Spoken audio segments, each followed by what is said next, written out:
हरे कृष्णा। तो भगवत गीता के 14वें अध्याय में आप सबका स्वागत है। इस अध्याय का नाम है तीन गुण विभाग योग, या इसे प्रकृति के तीन गुण भी कहते हैं। तो जो 13वें अध्याय में हमने क्या देखा था, प्रकृति के बारे में हमने जाना। तीन गुण क्या है, कैसे तीन गुण से जीवात्मा बद हो जाती है, और कैसे प्रकृति आदिकाल से है, यानी सनातन है। और 13वें अध्याय के 22वें श्लोक में भगवान क्या कहते हैं कि जीव प्रकृति के तीनों गुणों का भोग करता हुआ प्रकृति में ही जीवन बिताता है। यह उस प्रकृति के साथ उसकी संगति के कारण है। इस तरह उसे उत्तम तथा अधम योनियां मिलती रहती हैं। अब क्या है, अब हम इस चैप्टर में देखेंगे कि ये तीन गुण जिसके बारे में भगवान बार बार कह रहे हैं, ये कौन से हैं, ये गुण कैसे हमारे स्वभाव में आते हैं, कैसे हम इनको पहचान सकते हैं, और जब हम तीन गुणों से ऊपर उठ जाते हैं तो हमें कैसे पता चलेगा कि हम इनके ऊपर उठ चुके हैं। तो पहले जो 13 अध्याय है ना, हो सकता है हमें पहाड़ चढ़ने के जैसे लगे हो, पर आपकी जो आखिरी के 5 अध्याय हैं ये बिल्कुल आसान है ना, रीडिंग के जैसे हैं और बहुत ही अच्छा और बहुत ही व्यवहारिक है। उससे पहले हम क्या करेंगे, उससे पहले हम करेंगे श्लोक ऑफ द डे। तो आप अपना हैंड रेस कर सकते हैं। हमने 13वें अध्याय का 28वां श्लोकों को श्लोक ऑफ द डे बनाया था। अगर आपने अभ्यास किया है या आप देख के भी पठन करना चाहते हैं तो आप कर सकते हैं। हरे कृष्णा मित्तल माता जी। हरे कृष्णा। समं सर्वेषु भूतेषु तिष्ठन्तं परमेश्वरं विनश्यत्स्व विनश्यन्तं यः पश्यति स पश्यति। जो परमात्मा को समस्त शरीरों में आत्मा के साथ देखता है और जो यह समझता है कि इस नश्वर शरीर के भीतर न तो आत्मा न ही परमात्मा कभी भी विनष्ट होता है, वही वास्तव में देखता है। हरे कृष्णा। धन्यवाद माता जी, बहुत ही। अनामिका माता जी, हरे कृष्णा। हरे कृष्णा प्रभु जी। समं सर्वेषु भूतेषु तिष्ठन्तं परमेश्वरं विनश्यत्स्व विनश्यन्तं यः पश्यति स पश्यति। हरे कृष्णा प्रभु। धन्यवाद माता जी। सुधीर प्रभु जी, हरे कृष्णा। हरे कृष्णा गुरु जी। सम सर्वेषु भूतेषु तिष्ठन्तं परमेश्वरं विनश्यते स्वविनश्यन्तं यः पश्यति स पश्यति। हरे कृष्णा। धन्यवाद प्रभु जी। अनुपमा माता जी, हरे कृष्णा। हरे कृष्णा प्रभु जी। समं सर्वेषु भूतेषु तिष्ठन्तं परमेश्वरं विनाशाय स्व विनाशयन्त यः पश्यति स पश्यति। हरे कृष्णा प्रभु जी। हरे कृष्णा माता जी। सरिता माता जी, हरे कृष्णा। हरे कृष्ण प्रभु जी। समं सर्वेषु भूतेषु तिष्ठन्तं परमेश्वरं विनश्य स विनश्यन्तं या पश्यति स पश्यति। हरे कृष्ण धन्यवाद प्रभु। माता जी। योगेश प्रभु जी, हरे कृष्णा। हरे कृष्ण प्रभु जी। जी प्रभु जी।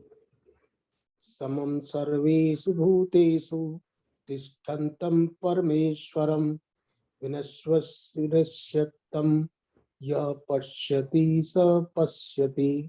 हरे कृष्ण प्रभु धन्यवाद जी। प्रभु जी। मनोरमा माता जी, हरे कृष्णा। हरे कृष्ण प्रभु जी। शमन सर्वेषु भूतेषु तिष्ठन्त परमेश्वरं विनश्यस्य स्वविनश्यन्त यः पश्यति स पश्यति। जी हरे कृष्णा प्रभु जी। हरे कृष्ण। मंजू माता जी, हरे कृष्णा। हरे कृष्ण प्रभु जी। समं सर्वेषु भूतेषु तिष्ठन्तं परमेश्वरं विनश्यत्स्व विनश्यन्तं यः पश्यति स पश्यत्। हरे कृष्ण प्रभु। हरे कृष्ण माता जी। उमा माता जी, हरे कृष्णा। हरे कृष्ण प्रभु जी। समं सर्वेषु भूतेषु तिष्ठन्तं परमेश्वरं विनश्यतस्व विनश्यन्तं यः पश्यति स पश्यति। धन्यवाद माता जी। रानी माता जी, हरे कृष्णा। माता जी अनम्यूट करिए। हरे कृष्ण प्रभु जी। समं सर्वेषु भूतेषु तिष्ठन्तं परमेश्वरं विनश्यत्स्व विनश्यन्तं यः पश्यति स पश्यति। हरे कृष्ण प्रभु जी। माता जी। निशा माता जी, हरे कृष्णा। हरे कृष्णा प्रभु जी। सर्वं सर्वेषु भूतेषु तिष्ठतं परमेश्वरं विनाशतं विनश्यन्तं यः पश्यति स पश्यति। धन्यवाद हरे माताजी। दिव्यांका माता जी, हरे कृष्ण। हरे कृष्ण प्रभु जी। समं सर्वेषु भूतेषु तिष्ठन्तं परमेश्वरं विनश्यत्स्व विनश्यन्तं यः पश्यति स पश्यति। हरे बहुत ही कृष्ण। सुंदर माता जी, बहुत ही अच्छा। निशी माता जी, हरे कृष्ण। हरे कृष्णा प्रभु जी। समं सर्वेषु भूतेषु तिष्ठतं परमेश्वरं विनश्यत्स विनश्यन्तं सा यः पश्यति स पश्यति। हरे कृष्णा। हरे कृष्ण। धन्यवाद माता जी। तिवारी प्रभु जी, हरे कृष्ण। हरे कृष्ण प्रभु जी।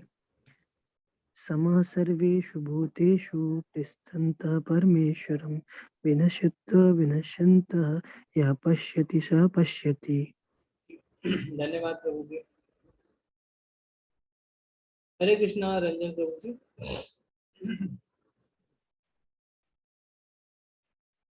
समं सर्वेषु भूतेषु तिष्ठत्यं परमेश्वरं विनस्तस्त्व विनस्तस्यं यः पश्यति स पश्यति। हरे कृष्ण प्रभु जी। माता जी धन्यवाद। मोटवानी प्रभु जी, हरे कृष्ण। हरे प्रभु गुरु। समं सर्वेषु भूतेषु तिष्ठन्तं परमेश्वरं विनश्यत्स्व विनश्यतं यः पश्यति स पश्यति। हरे कृष्ण। धन्यवाद प्रभु जी। हरे कृष्ण सुनीता माता जी।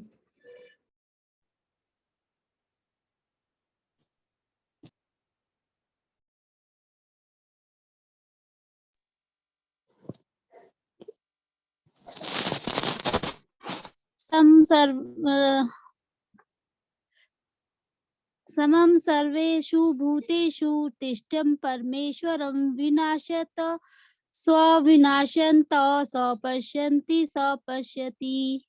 हरे कृष्ण प्रभु जी।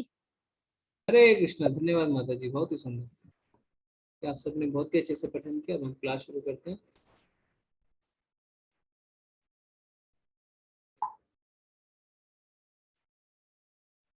ओके, स्क्रीन शेयर करता हूँ।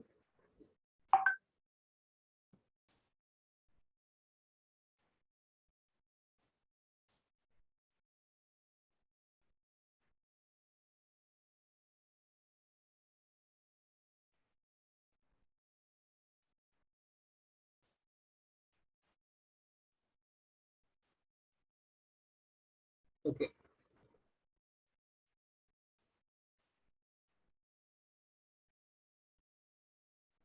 हाँ, तो इस अध्याय को हम शुरू करते हैं। तो इस अध्याय की शुरुआत भगवान करते हैं और भगवान क्या कहते हैं हमें। और हमने क्या बताया था कि जो भी अध्याय की शुरुआत भगवान करते हैं वो बहुत ही इम्पोर्टेंट है हमारे लिए, क्योंकि बिना प्रश्न पूछे ही भगवान हमें कुछ बताना चाह रहे हैं। श्री भगवान वाचा परम भूय प्रवक्ष्यामि ज्ञानानां ज्ञानमुत्तमं यज्ञात्वा मुनयः सर्वे पराम सिद्धिम इतो गतः। भगवान ने कहा, अब मैं तुमसे समस्त ज्ञानों में सर्वश्रेष्ठ इस परम ज्ञान को पुनः कहूंगा, जिसे जान लेने पर समस्त मुनियों ने परम सिद्धि प्राप्त की है। तो भगवान बता रहे कि जो इन बातों को समझ जाएगा उसका पुनर्जन्म नहीं होगा। माया के 3 गुण से कैसे बाहर आना ये हमें पता चलेगा। और भगवान कह रहे कि बड़े बड़े ऋषि मुनि उन्होंने भी ऐसे ही समझा और 3 गुणों से ऊपर उठ गए, क्योंकि 3 गुण जो है वो भक्ति के चोर हैं, भक्ति को चुरा लेते हैं।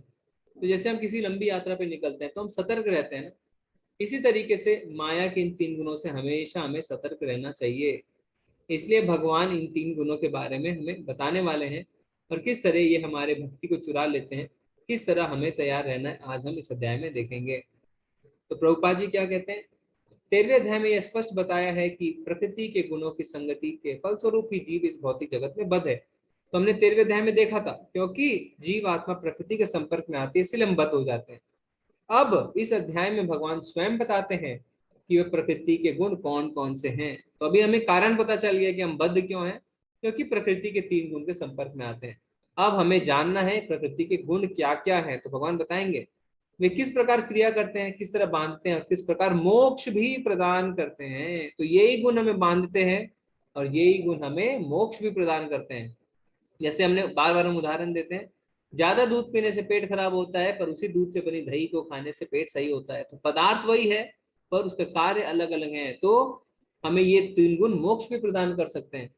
इस अध्याय में जिस ज्ञान का प्रकाश किया गया है उसे अन्य पूर्व अध्याय में दिए गए ज्ञान से श्रेष्ठ बताया गया है। इस ज्ञान को प्राप्त करके अनेक मुनियों ने सिद्धि प्राप्त की है और वैकुंठ लोक के भागी हुए। अब भगवान उसी ज्ञान को और अच्छे ढंग से बताने जा रहे हैं। यह ज्ञान अभी तक बताए गए समस्त ज्ञान योग से कहीं अधिक श्रेष्ठ है और इसे जान लेने पर अनेक लोगों को सिद्धि प्राप्त हुई है। तो हम देख सकते हैं कितना आवश्यक ज्ञान है ना, इतना कुछ बता रहे प्रभुपाद जी कि हम 3 गुण से तीन ही गुण से हम बंधते हैं और इन्हीं 3 गुणों से हम जो है मोक्ष भी प्रदान, हमें मोक्ष भी मिलता है।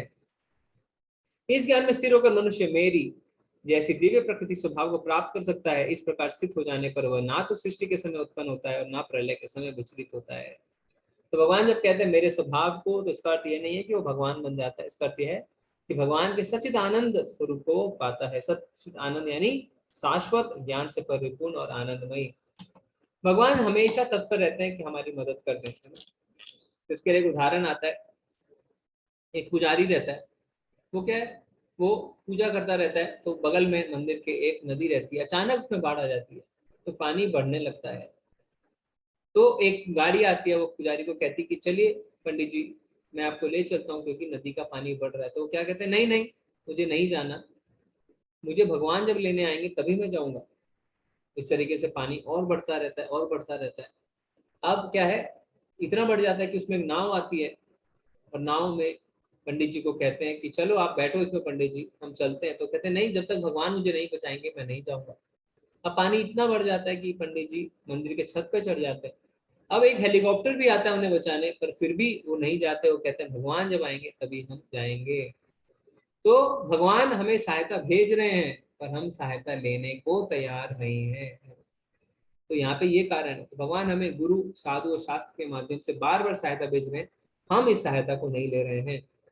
तो भगवान का शरीर आध्यात्मिक है, सच्चिदानंद, और पिता के जो गुण है वो बच्चों में आते हैं। तो जब हम भगवान की भक्ति करते हैं तो हम भी आध्यात्मिक जो है आध्यात्मिकता को प्राप्त होते हैं और भगवान के धाम जब हम पहुंचते हैं तो हम भी सच्चिदानंद स्वभाव को प्राप्त होते हैं। और जो आध्यात्मिक ये शरीर होता है ना, उसका कभी भी श्रेय नहीं होता है। तो यानी ऐसा नहीं है हमारे भौतिक शरीर के साथ हमें जो है जरा और व्याधि जो है झेलनी पड़े, नहीं। और गोलोक में सारी चीजें ऐसी होती हैं, लोग बात नहीं करते हैं, वहां पे क्या है, गीत गाते हैं, हर शब्द गाने की तरह होता है, चलते नहीं है, हर कदम नृत्य की तरह होता है। वहां पे कोई द्वंद्व नहीं है, दिन रात सर्दी गर्मी ऐसा कुछ भी नहीं है। ठीक है,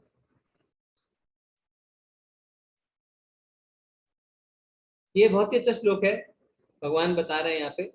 ये श्लोक ऑफ द डे भी है हमारा, आप नोट कर लीजिए 14.4। सर्वयोनिषु कौन्तेया मूर्तया संभवन्ति यः तासां ब्रह्म महद्योनिर अहम बीज प्रदापिता। हे कुंती पुत्र, तुम यह समझ लो कि समस्त प्रकार की जीव योनियां इस भौतिक प्रकृति में जन्म द्वारा संभव हैं और मैं उनका बीज प्रदाता पिता हूँ। तो भगवान क्या कह रहे हैं, भगवान कह रहे हैं मैं ही बीज प्रदाता पिता हूँ। तो हम जानते हैं ब्रह्मा जी इस ब्रह्मांड की सृष्टि करते हैं, पर ब्रह्मा जी की सृष्टि कौन करता है, भगवान करते हैं। तो जितने भी योनि हैं, जानवर हैं, पेड़ पौधे हैं, सबका बीज प्रदाता पिता कौन है, भगवान कह रहे हैं मैं हूँ। तो हम देखते हैं जो हमारे वैज्ञानिक हैं वो क्या शोध करते हैं कि बीज पहले आया या पेड़। तो इस पे शोध हुआ है, रिसर्च हुआ है और पाया गया है कि बीज पहले आया है ना, क्योंकि बीज के बिना पेड़ नहीं हो सकता। तो भगवत गीता में तो भगवान ने पूरे डायरेक्टली बता दिया हमें कि मैं ही बीज प्रदाता पिता हूँ। हमें भगवत गीता पे पूरी श्रद्धा रखनी चाहिए। कई लोग कहते हैं जीवन हमारा केमिकल से आया है ना, और पर क्या हुआ, आप साइंटिस्ट बता रहे हैं कि नहीं ऐसा नहीं है, ये जो है सिर्फ थ्योरेटिकल है, जीवन केमिकल से नहीं आया है। अब जो है विज्ञान में भी इस बात पे दुविधा है कि जीवन केमिकल से आया है कि नहीं आया। तो भगवान क्या कहते हैं, भगवान कहते हैं जीवन तो जीवन से आया है। तो हमें भगवान की बात पे पूरा विश्वास रखना चाहिए, है ना। हम कहते हैं क्या, मदर नेचर यानी प्रकृति हमारी माता है। अगर प्रकृति हमारी माता है, हम माता के बच्चे हैं, तो पिता भी तो कोई होगा। तो भगवान कहते हैं मैं हूँ पिता, क्योंकि मैं ही बीज प्रदाता पिता हूँ। ठीक है, और 9वें अध्याय के 17वें श्लोक में हमने क्या देखा था, भगवान कहते हैं मैं पिता, और मैं पिता भी मैं हूँ और माता भी मैं हूँ, है ना। पिता अहम अस्य जगतो माता धाता पितामह, माँ भी मैं हूँ और पिता भी मैं हूँ और पितामह भी मैं हूँ, यानी सब कुछ भगवान ही है। फिर भगवान क्या कह रहे हैं, सत्वं रजस्तम इति गुणा प्रकृति संभवा निमग्नान्ति महाबाहो देहि देहिनम अव्ययम्। भौतिक प्रकृति 3 गुण से युक्त है, ये है सतो रजो और तमो। हे महाबाहु अर्जुन, जब शाश्वत जीव प्रकृति के संसर्ग में आता है तो वह इन गुणों से बंध जाता है। तो भगवान ने क्या कहा कि 3 गुण जो है हमें पकड़ते हैं, ऐसा नहीं कह रहे भगवान। हम 3 गुण के पास जाते हैं,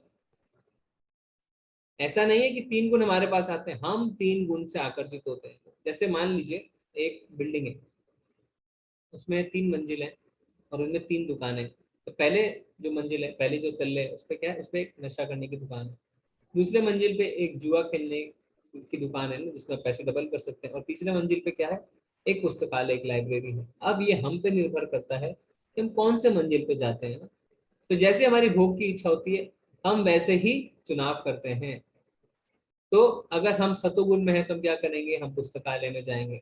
रजोगुण में है तो हम दूसरे मंजिल पे जाएंगे और जुआ खेलेंगे और पैसे डबल करेंगे।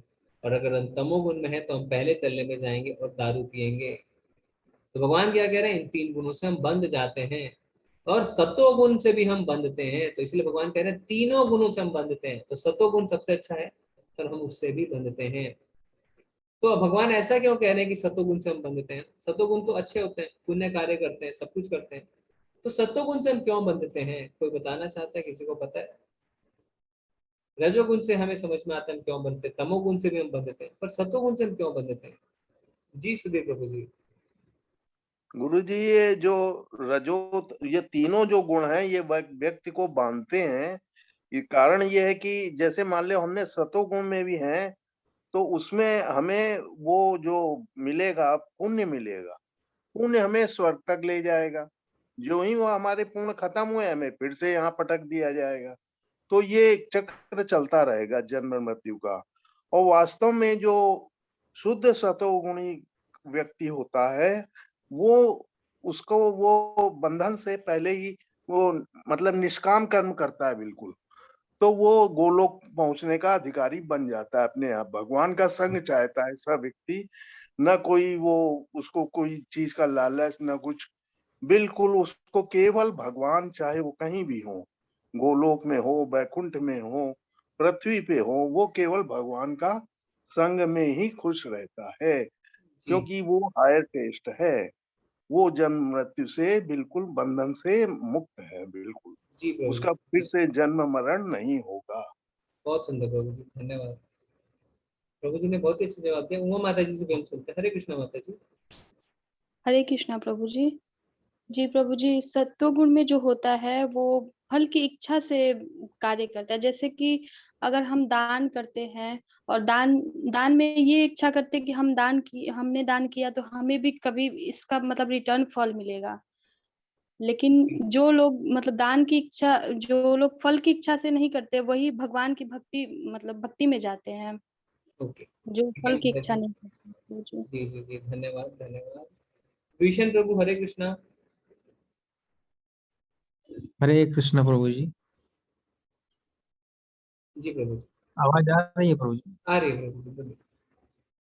प्रभु जी, जैसे मान लीजिए जो सतोगुणी व्यक्ति होते हैं तो वो पुण्य के अलावा तो उनके पास और दूसरा कोई ऑप्शन नहीं रहता है। तो पुण्य के भरोसे वे ज्यादा दूर कहाँ तक पहुंचेंगे? स्वर्ग पहुंचेंगे। और जब स्वर्ग में पुण्य क्षीण हो जाएगा तो वापस आदमी को इस धराधाम में आना पड़ेगा। तो क्या गारंटी है कि इस धराधाम में आकर वो व्यक्ति फिर से निष्काम कर्म करे, फिर से तो पुण्य करेगा तो फिर स्वर्ग जाएगा? तो आने जाने का तो चक्कर चलता गया तो ऑटोमेटिकली बंद गया है। जी ठीक है, धन्यवाद। ठीक है, तो हम चर्चा को आगे बढ़ाते हैं। तो इसमें क्या है, भूपेंद्र प्रभु जी कह रहे हैं सतोगुण के अच्छे कर्म हमें भोगने होते हैं और सतोगुण सुख और ज्ञान से बांधता है। संजय प्रभु जी ने पूरा सटीक उत्तर दे दिया है।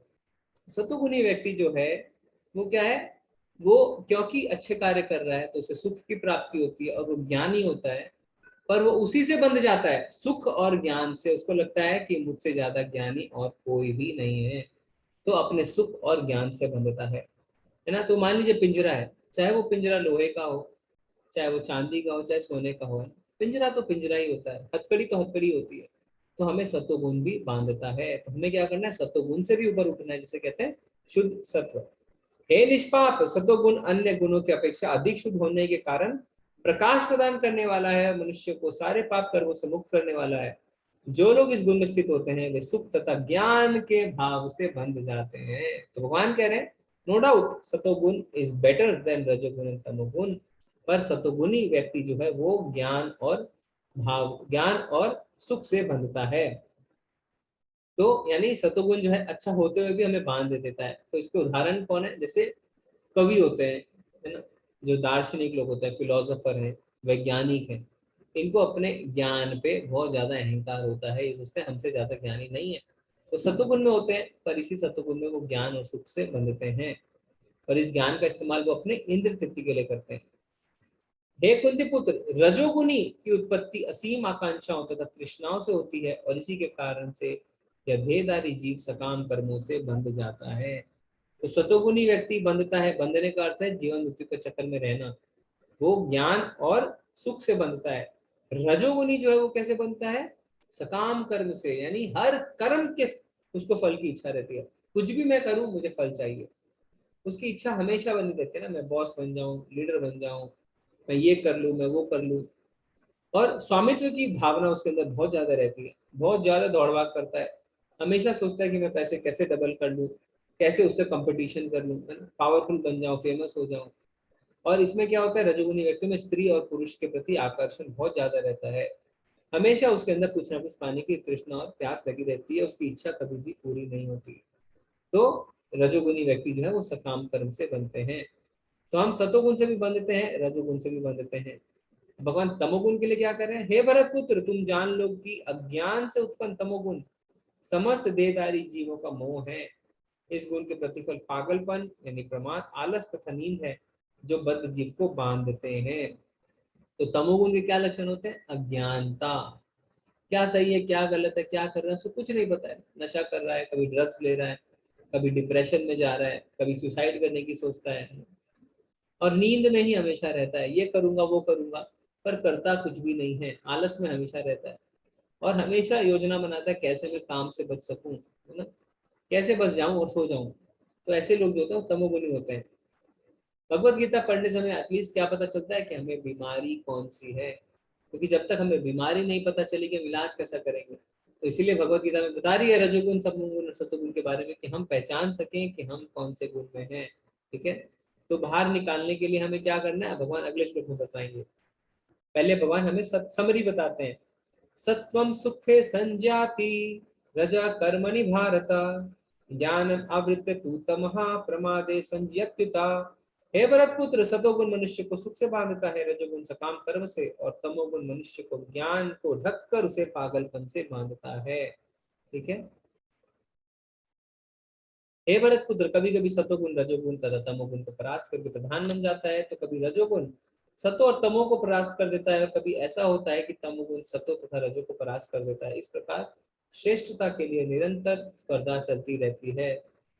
ऐसा नहीं है कि एक ही गुण बना रहता है ना, गुण ऊपर नीचे भी होते हैं। जैसे हम सवेरे सवेरे उठते हैं तो क्या सतोगुण ही रहते हैं, फिर दिन में हमें रजोगुण के भाव आ जाते हैं, हमें पैसे कमाने होते हैं, और रात में हमारे अंदर आलकस भर जाता है, तो तमोगुणी भाव रहते हैं। तो कभी एक गुण हावी रहता है तो कभी दूसरा गुण हम पे हावी रहता है। तो ऐसा हमारे शरीर में तो होता ही है, साथ साथ हमारे समाज में भी होता है। हम देखते हैं ना, हमारे समाज में कभी किसी एरिया में सतोगुण जो है लोग भक्ति कर रहे हैं, कभी कहीं पे रजोगुण ज्यादा जो है अपना प्रभाव डाले हैं, तो कहीं के लोग तमोगुणी ज्यादा लगते हैं। और ये हमारे देश के राजा पे भी निर्भर करता है कि जनता सतोगुणी है, रजोगुणी है या तमोगुणी है। जैसे एग्जाम के समय में सारे बच्चे बहुत सक्रिय हो जाते हैं ना, हम देखते हैं। इसी तरीके से जब इलेक्शंस होते हैं कॉलेज में या कल्चरल प्रोग्राम होते हैं, तो कुछ स्टूडेंट लीडरशिप वाले स्टूडेंट है वो उसमें एक्टिव हो जाते हैं, और जब बंक करने का समय होता है तो बैक बेंचर्स एक्टिव हो जाते हैं। तो अलग अलग समय के हिसाब से, अलग अलग परिस्थिति के हिसाब से जो हमारे प्रकृति के तीन गुण जो है अलग अलग तरीके से सक्रिय होते हैं, और हमेशा हमारे मन से क्या है, वो खींचते रहते हैं मन को, और हमारे ऊपर ये हमारे ऊपर है कि हम क्या चुने हैं ना, सत्वगुण रजोगुण या तमोगुण, वो तीनों हमेशा आपस में युद्ध करते रहते हैं एक दूसरे को परास्त करने के लिए। सतोगुण की अभिव्यक्ति को तभी अनुभव किया जा सकता है जब शरीर के सारे द्वार ज्ञान के प्रकाश से प्रकाशित हों। तो सतोगुण को कैसे समझ सकते हैं? ज्ञान से, है ना। और हमारे शरीर के 9 द्वार हैं, 2 आंख, 2 कान, 2 नथुने, 1 मुंह, 1 उपस्थ और 1 गुदा। तो ये जो है ये 9 द्वार हैं शरीर के।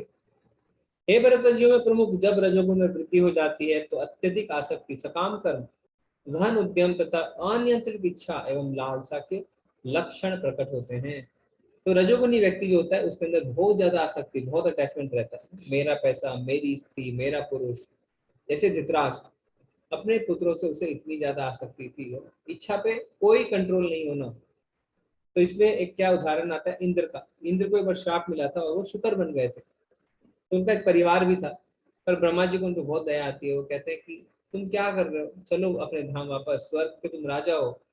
पर इंद्र जो है वो शुकर बन के इतना खुश रहता है, वो कहते हैं नहीं नहीं, मुझे नहीं जाना, मुझे यहीं पे ठीक लग रहा है। तो ब्रह्मा जी क्या करते हैं, ब्रह्मा जी उसके परिवार को मार देते हैं। जब उसका परिवार मर जाता है तो इंद्र कहता है मुझे भी मार दो। जब वो वापस अपने स्वर्ग में आते हैं तो क्या देखते हैं कि वो क्या कर रहे थे। इसीलिए हमारी तरफ भी ऐसा ही है, हम लोग भूल जाते हैं कि हमारा आध्यात्मिक अस्तित्व क्या है ना। बहुत ज्यादा चीजों से हमें आसक्ति होने लगती है। ये जो आसक्ति है ये रजोगुण के लक्षण होते हैं। जैसे अनाज से भरी एक बोरी है, जानवर आता है अपना पेट भरता है चला जाता है, पर इंसान क्या करता है, इंसान पूरी की बोरी ही उठा के ले जाता है। तो सारे लक्षण आते हैं तब रजोगुण के। रजोगुणी बहुत मेहनत करते हैं, बट किस लिए कर रहे हैं, उन्हें क्या फल मिल रहा है उसके बारे में नहीं सोचते। जैसे एक फैन है ना, सीलिंग फैन इतनी मेहनत कर रहा है, दिन भर घूम रहा है, पर अंत में वो उसी जगह पे है। वो इतने मेहनत करने के बावजूद भी वो कहीं आगे पीछे नहीं हो पा रहा। तो रजोगुनी जो व्यक्ति होता है वो फैन की तरह है, बहुत मेहनत कर रहे हैं, पर मृत्यु के बाद दोबारा वो इस पृथ्वी लोक पर जन्म लेते हैं, क्योंकि सकाम कर्मी जो है उनके बीच में उनको जन्म लेना होता है। तो बार बार पृथ्वी लोक से मरते हैं, पृथ्वी लोक पे आते हैं, पृथ्वी लोक से मरते हैं, पृथ्वी लोक पे आते हैं। तो ये इतना रजोगुनी होने के बाद वो उनको क्या प्राप्त हो रहा है इसके बारे में वो नहीं सोचते हैं। जब तमोगुण में वृद्धि हो जाती है तो हे कुरुपुत्र, अंधेरा, जड़ता, प्रमत्ता तथा मोह का प्रकट होता है।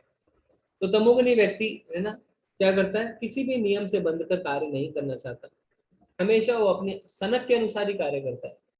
ऐसा नहीं है कि उसमें क्षमता नहीं है, उसके अंदर कैपेबिलिटी है, क्षमता है, पर वो परिश्रम नहीं करना चाहता, और इसी को मोह कहा जाता है। मोह में है, यानी कैपेबिलिटी है पर मुझे मेहनत नहीं करनी। तो तमो मतलब ही होता है अंधकार, क्या सही कर रहा है क्या गलत कर रहा है ना, कुछ भी नहीं पता है, हमेशा नशे में, आलस में, निद्रा में रहता है। दारू पीता है, कभी कभी क्या बोलता है मैं दारू छोड़ दूंगा, फिर अगले दिन देखते हैं दारू पी रहा है, तो क्या बोलता है हाँ मैंने छोड़ने की बात करी थी, ब्रांड, मुझे ब्रांड चेंज करना था, दारू थोड़ी छोड़नी है, ब्रांड छोड़ दी मैंने, अब मैं दूसरी ब्रांड पी रहा हूँ। तो तमोगुणी व्यक्ति ऐसे होते हैं। तो हम किसी को देख के कैसे पहचान सकते हैं कि तमोगुणी है, रजोगुणी है, सतोगुणी है? अगर कोई सक्रिय है और संतुष्ट है, एक्टिव है और सेटिस्फाइड है, सक्रिय और संतुष्ट है तो वो सतोगुणी है। कोई सक्रिय है पर संतुष्ट नहीं है, और चाहिए और चाहिए और चाहिए, तो वो है रजोगुणी। और कोई सक्रिय भी नहीं है और संतुष्ट भी नहीं है तो वो है तमोगुणी। ना मेहनत नहीं करनी है, कुछ नहीं करना है, बस बैठे बैठे चाहिए, तो वो है तमोगुणी। जब कोई सतोगुण में मर जाता है तो वह शुद्ध उच्च ग्रहों को जाता है। तो अभी तक भगवान ने हमें तीनों गुणों के लक्षण बताए कि कैसे हम पहचान सकते हैं कि हम सतोगुण में, रजोगुण में, तमोगुण में है। अब भगवान हमें उनकी गति बताते हैं, मरने के बाद क्या होता है। तो भगवान ने बताया जो सत्वगुण में मरता है वह शुद्ध उच्च ग्रहों की ओर जाता है। तो अभी एक मेरा आपसे प्रश्न है, आप हैंडल कर सकते हैं कि हर बार भगवान क्या कहते हैं, भगवान कहते हैं मेरे धाम को प्राप्त होता है, पर यहाँ पे भगवान ने मेरे धाम नहीं कह के उच्च ग्रह कहे। ऐसा क्यों किया भगवान ने, अपने धाम के बारे में क्यों नहीं कहा कि जो सतोगुणी है वो भगवान के धाम जाता है, भगवान कह रहे उच्च ग्रहों में जाता है। ऐसा क्यों किया भगवान ने? जी प्रभु जी, हरे कृष्ण। गुरु जी, सतो वाला इसलिए उच्च लोक तक ही जा पाता है क्योंकि उसका अभी जन्म मरण का बंधन है ना। गोलोक में तो वही पहुंचेगा जो बिल्कुल शुद्ध सतोगुणी है, इसलिए वो वहीं तक जा पाता है जी। और फिर मतलब वापस आता है, फिर वापस वही चक्र में फंसा रहता है जी, कर्म बंधन में। जी जी, ठीक है। और जो यदि असफल भी होगा तो उसे भगवान फिर से मतलब उसी पॉइंट आगे से बढ़ा देते हैं उसका, ये नहीं कि उसको शुरुआत से भक्ति करनी पड़े। जी जी, धन्यवाद प्रभु जी, आपने अच्छा जवाब दिया। सहदेव प्रभु, हरे कृष्णा। हरे कृष्णा प्रभु जी। जी प्रभु जी, इस शतोग्नि से मुझे लग रहा है भगवान ऐसा कहना चाह रहे हैं कि वो उच्च ग्रहों को तो जाएगा लेकिन भगवत धाम को नहीं प्राप्त होगा। जी, अ, क्यों ऐसा क्योंकि क्यों है? हाँ जी, ठीक, हरे कृष्णा। क्यों है ऐसा प्रभु जी? क्योंकि प्रभु जी शतोग्नि में अ, जो मतलब भक्ति करनी है, जप करना है, उनको भी करना पड़ेगा, तभी भगवत धाम को प्राप्ति होगी। ऐसा ठीक है गुरु जी, धन्यवाद। निशा माता जी, हरे कृष्णा। हरे कृष्णा प्रभु जी। वो इसलिए प्रभु जी ने कहा है कि वो उच्च ग्रह को जाता है क्योंकि वो पुण्य कर्म तो करता है, लेकिन उसको ये पता है कि मैं पुण्य कर्म करूंगा तो इसके बदले मुझे ये मिलेगा, मतलब स्वर्ग मिलेगा। वो ये नहीं सोचता है कि अगर मैं मतलब ये सोच के पुण्य कर्म करूं कि इसके बदले मुझे कुछ ना मिले, सिर्फ भगवान की भक्ति मिले, तो वो वैकुंठ को जाएगा। लेकिन वो पुण्य कर्म के बदले कुछ आशा रखता है, इस वजह से वो जी स्वर्ग जाता है। धन्यवाद। ठीक है, तो माता जी ने भी अच्छा जवाब दिया, तो हमें जवाब मिल गया ना। भूपेंद्र बाबू जी कह रहे हैं ज्ञान से कर्मों से बंधा होता है। तो यहाँ पे भगवान सतोगुनी की बात कर रहे हैं, तो सतोगुनी से तो हम बंधते हैं, यहाँ पे शुद्ध सत्व की बात नहीं हो रही है। तो सतोगुनी उच्च लोकों में जा सकता है, यानी स्वर्ग में जा सकता है, पर भगवान के धाम नहीं जा सकता। क्योंकि भगवान के धाम अगर जाना है तो हमें तीनों गुणों से ऊपर उठना है, सतोगुण से भी ऊपर उठना है। ठीक है, आप सबने अच्छा जवाब दिया। जब कोई रजोगुण में मरता है तो वह सकाम कर्मियों के बीच जन्म ग्रहण करता है, और जब कोई तमोगुण में मरता है तो वह पशु योनि में जन्म धारण करता है। फिर से मेरा एक प्रश्न है आप सबसे, आप हैंड रेस करिए। रजोगुणी व्यक्ति के लिए भगवान कह रहे हैं कि वो सकाम कर्मियों के बीच जन्म लेता है, यानी वो वापस धरती पे आता है, कम्स बैक। ऐसा क्यों होता है? रजोगुणी व्यक्ति सकाम कर्मियों के बीच में जन्म क्यों लेता है? क्यों उसे भगवत धाम की प्राप्ति नहीं होती है? क्यों वो स्वर्ग को नहीं जाता? वो धरती लोक पे वापस क्यों आता है? जी विभीषण प्रभु जी। हरे कृष्ण प्रभु जी। जी प्रभु जी, तो उसकी इच्छा तो समाप्त तो अभी तक नहीं हुई ना, तो फिर से तो उसको धरती में आना ही पड़ेगा। भगवान उसको भेज देंगे, जाओ तुम इच्छा को पूरा करते रहो जब तक तुम्हारा इच्छा पूरी नहीं होता है। जी, प्रभु जी ने बिल्कुल सही जवाब दिया है कि उसकी इच्छा अभी पूरी नहीं हुई है। तो इच्छा अगर पूरी नहीं हुई है तो इच्छा को पूर्ण करने के लिए कहाँ आना पड़ेगा? मृत्यु लोक में। तो वो धरती पे जन्म लेता रहता है। तो इसीलिए भगवान कह रहे हैं कि, सॉरी आप अनम्यूट मत करिए, भूल से मैंने कर दिया। तो भगवान इसीलिए क्या कहते हैं, सब म्यूट कर लीजिए अपने आप काइंडली। तो इसलिए भगवान क्या कहते हैं? भगवान कहते हैं, एक मिनट मैं कर रहा हूँ। हाँ,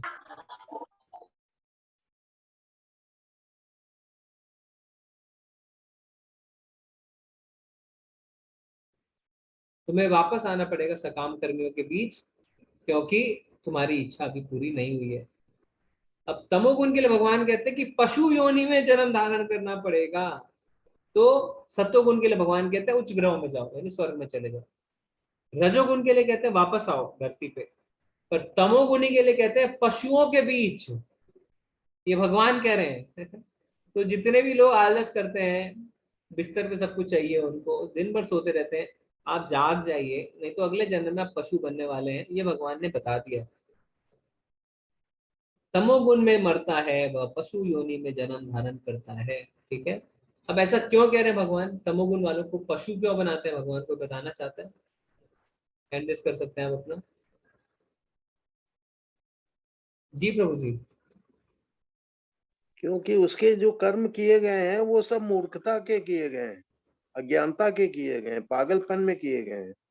तो वो उसको वैसा ही फल उसको भगवान देते हैं कि नरक में जाओ तुम वही। नहीं नरक नहीं प्रभु जी, इसमें लिखा पशु योनि। हाँ हाँ, तो वो मतलब उसमें फिर बुद्धि उसका हरण हो जाता, बुद्धि नहीं होती ना पशुओं में।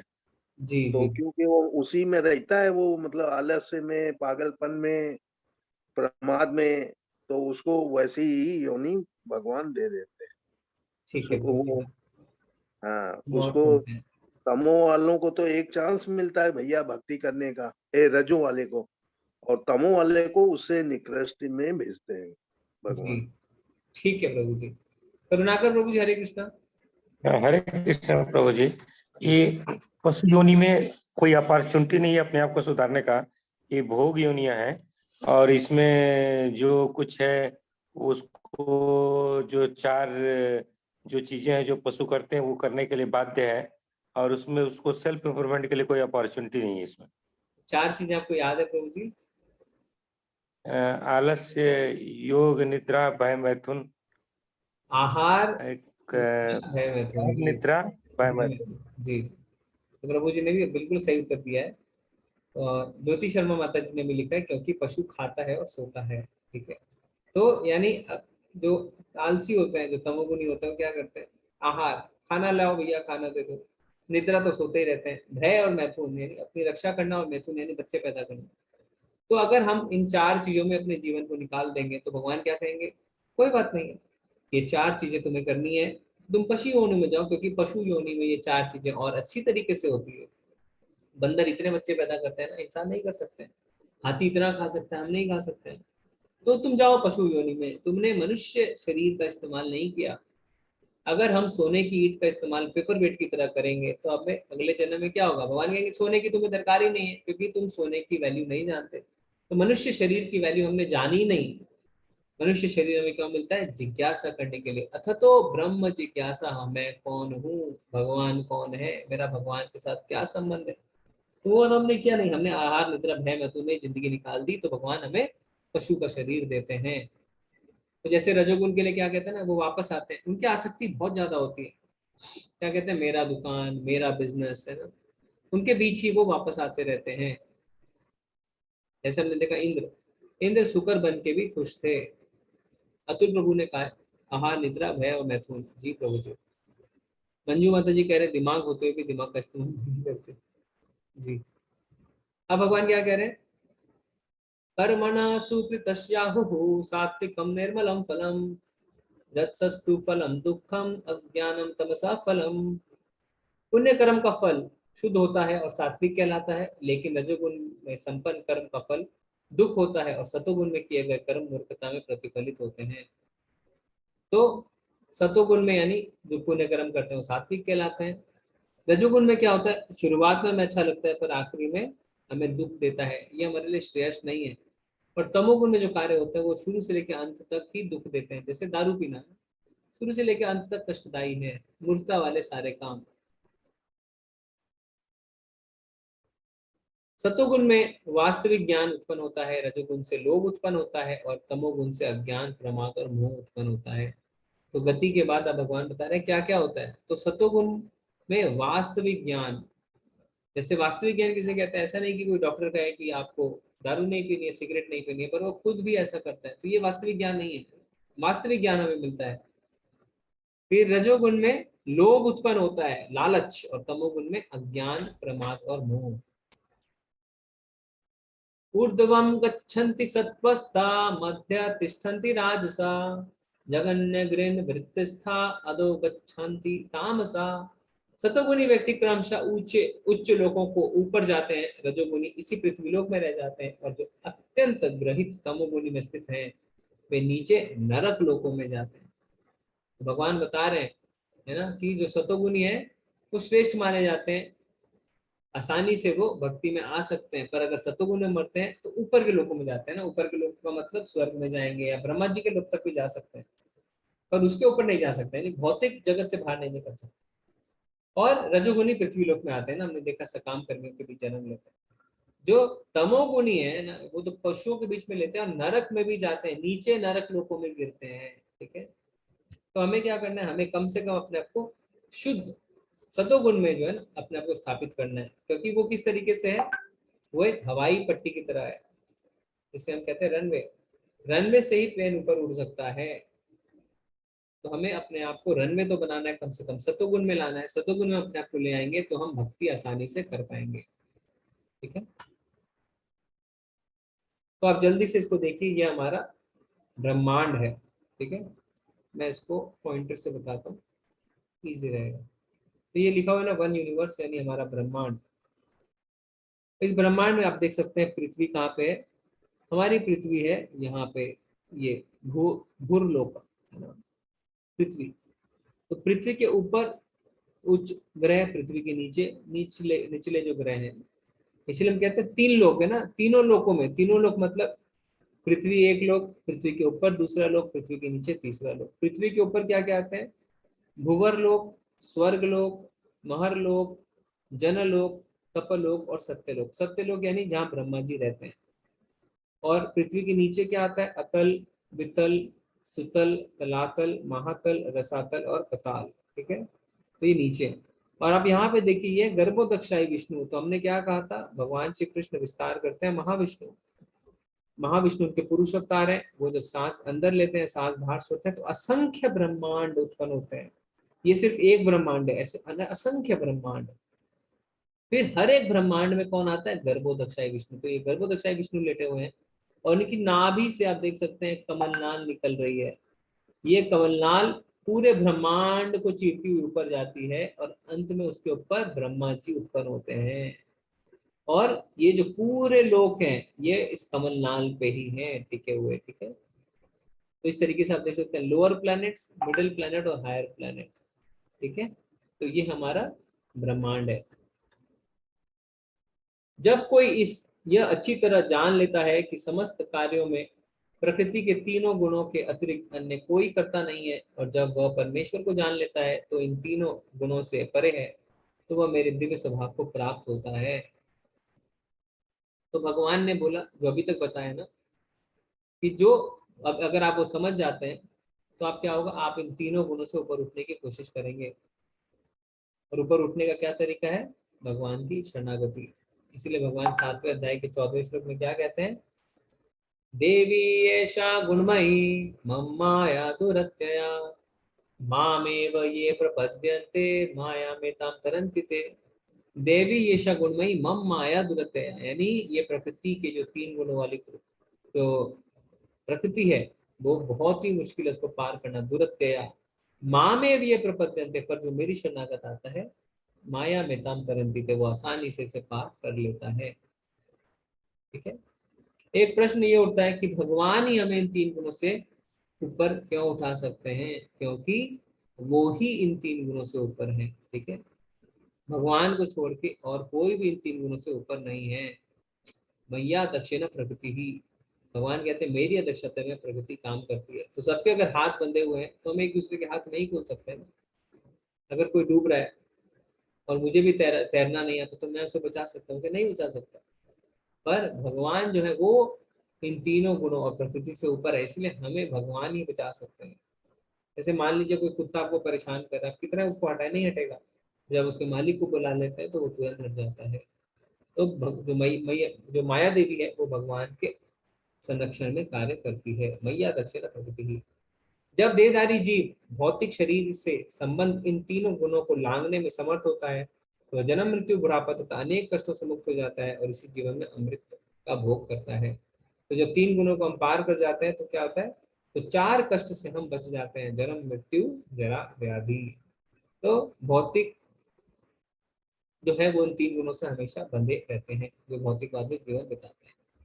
अर्जुन ने पूछा, हे भगवान, जो इन तीनों गुणों से परे हैं वे किन लक्षणों के द्वारा जाने जाते हैं? अब हमारे मन में प्रश्न उठ रहा है कि ठीक है, हम 3 गुणों को समझ गए, हम ये भी जान गए कि हम कैसे पहचाने सतोगुणी, रजोगुणी, तमोगुणी के, पर जो इन 3 गुणों से ऊपर उठ चुका है उनको हम कैसे पहचाने? उसका आचरण कैसा है और वह प्रकृति के गुणों को किस प्रकार लांघता है? कैसे हम देखें उसका कैसा व्यवहार है, आचरण कैसा है? कितना अच्छा प्रश्न पूछा अर्जुन ने ना। ये हमारा भी प्रश्न है।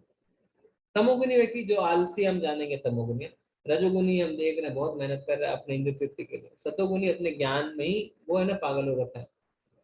तो हम समझ गए कि सतोगुणी है, रजोगुणी है, तमोगुणी है। पर अभी जो इन तीनों से ऊपर है, शुद्ध सत्व में है, उसको देख के हम कैसे पहचाने कि वो शुद्ध सत्व में है? तो भगवान क्या बताते हैं? भगवान ने कहा, हे पांडुपुत्र, जो प्रकाश, आसक्ति तथा मोह के उपस्थित होने पर ना तो उनसे घृणा करता है और ना लुप्त हो जाने पर उनकी इच्छा करता है, जो भौतिक गुणों की इन समस्त परिक्रियाओं से निश्चल तथा अविचलित रहता है और यह जानकर कि केवल गुण ही क्रियाशील हैं, उदासीन तथा दिव्य बना रहता है, जो अपने आप में स्थित है और सुख तथा दुख को एक समान मानता है, जो मिट्टी के ढेले, पत्थर एवं स्वर्ण के टुकड़े को समान दृष्टि से देखता है, जो अनुकूल तथा प्रतिकूल के प्रति समान बना रहता है, जो धीर है और प्रशंसा तथा बुराई, मान तथा अपमान में समान भाव में रहता है, जो शत्रु तथा मित्र के साथ समान व्यवहार करता है, और जिसने सारे भौतिक कार्यों का परित्याग कर दिया है, ऐसे व्यक्ति को प्रकृति के गुणों से अतीत कहते हैं।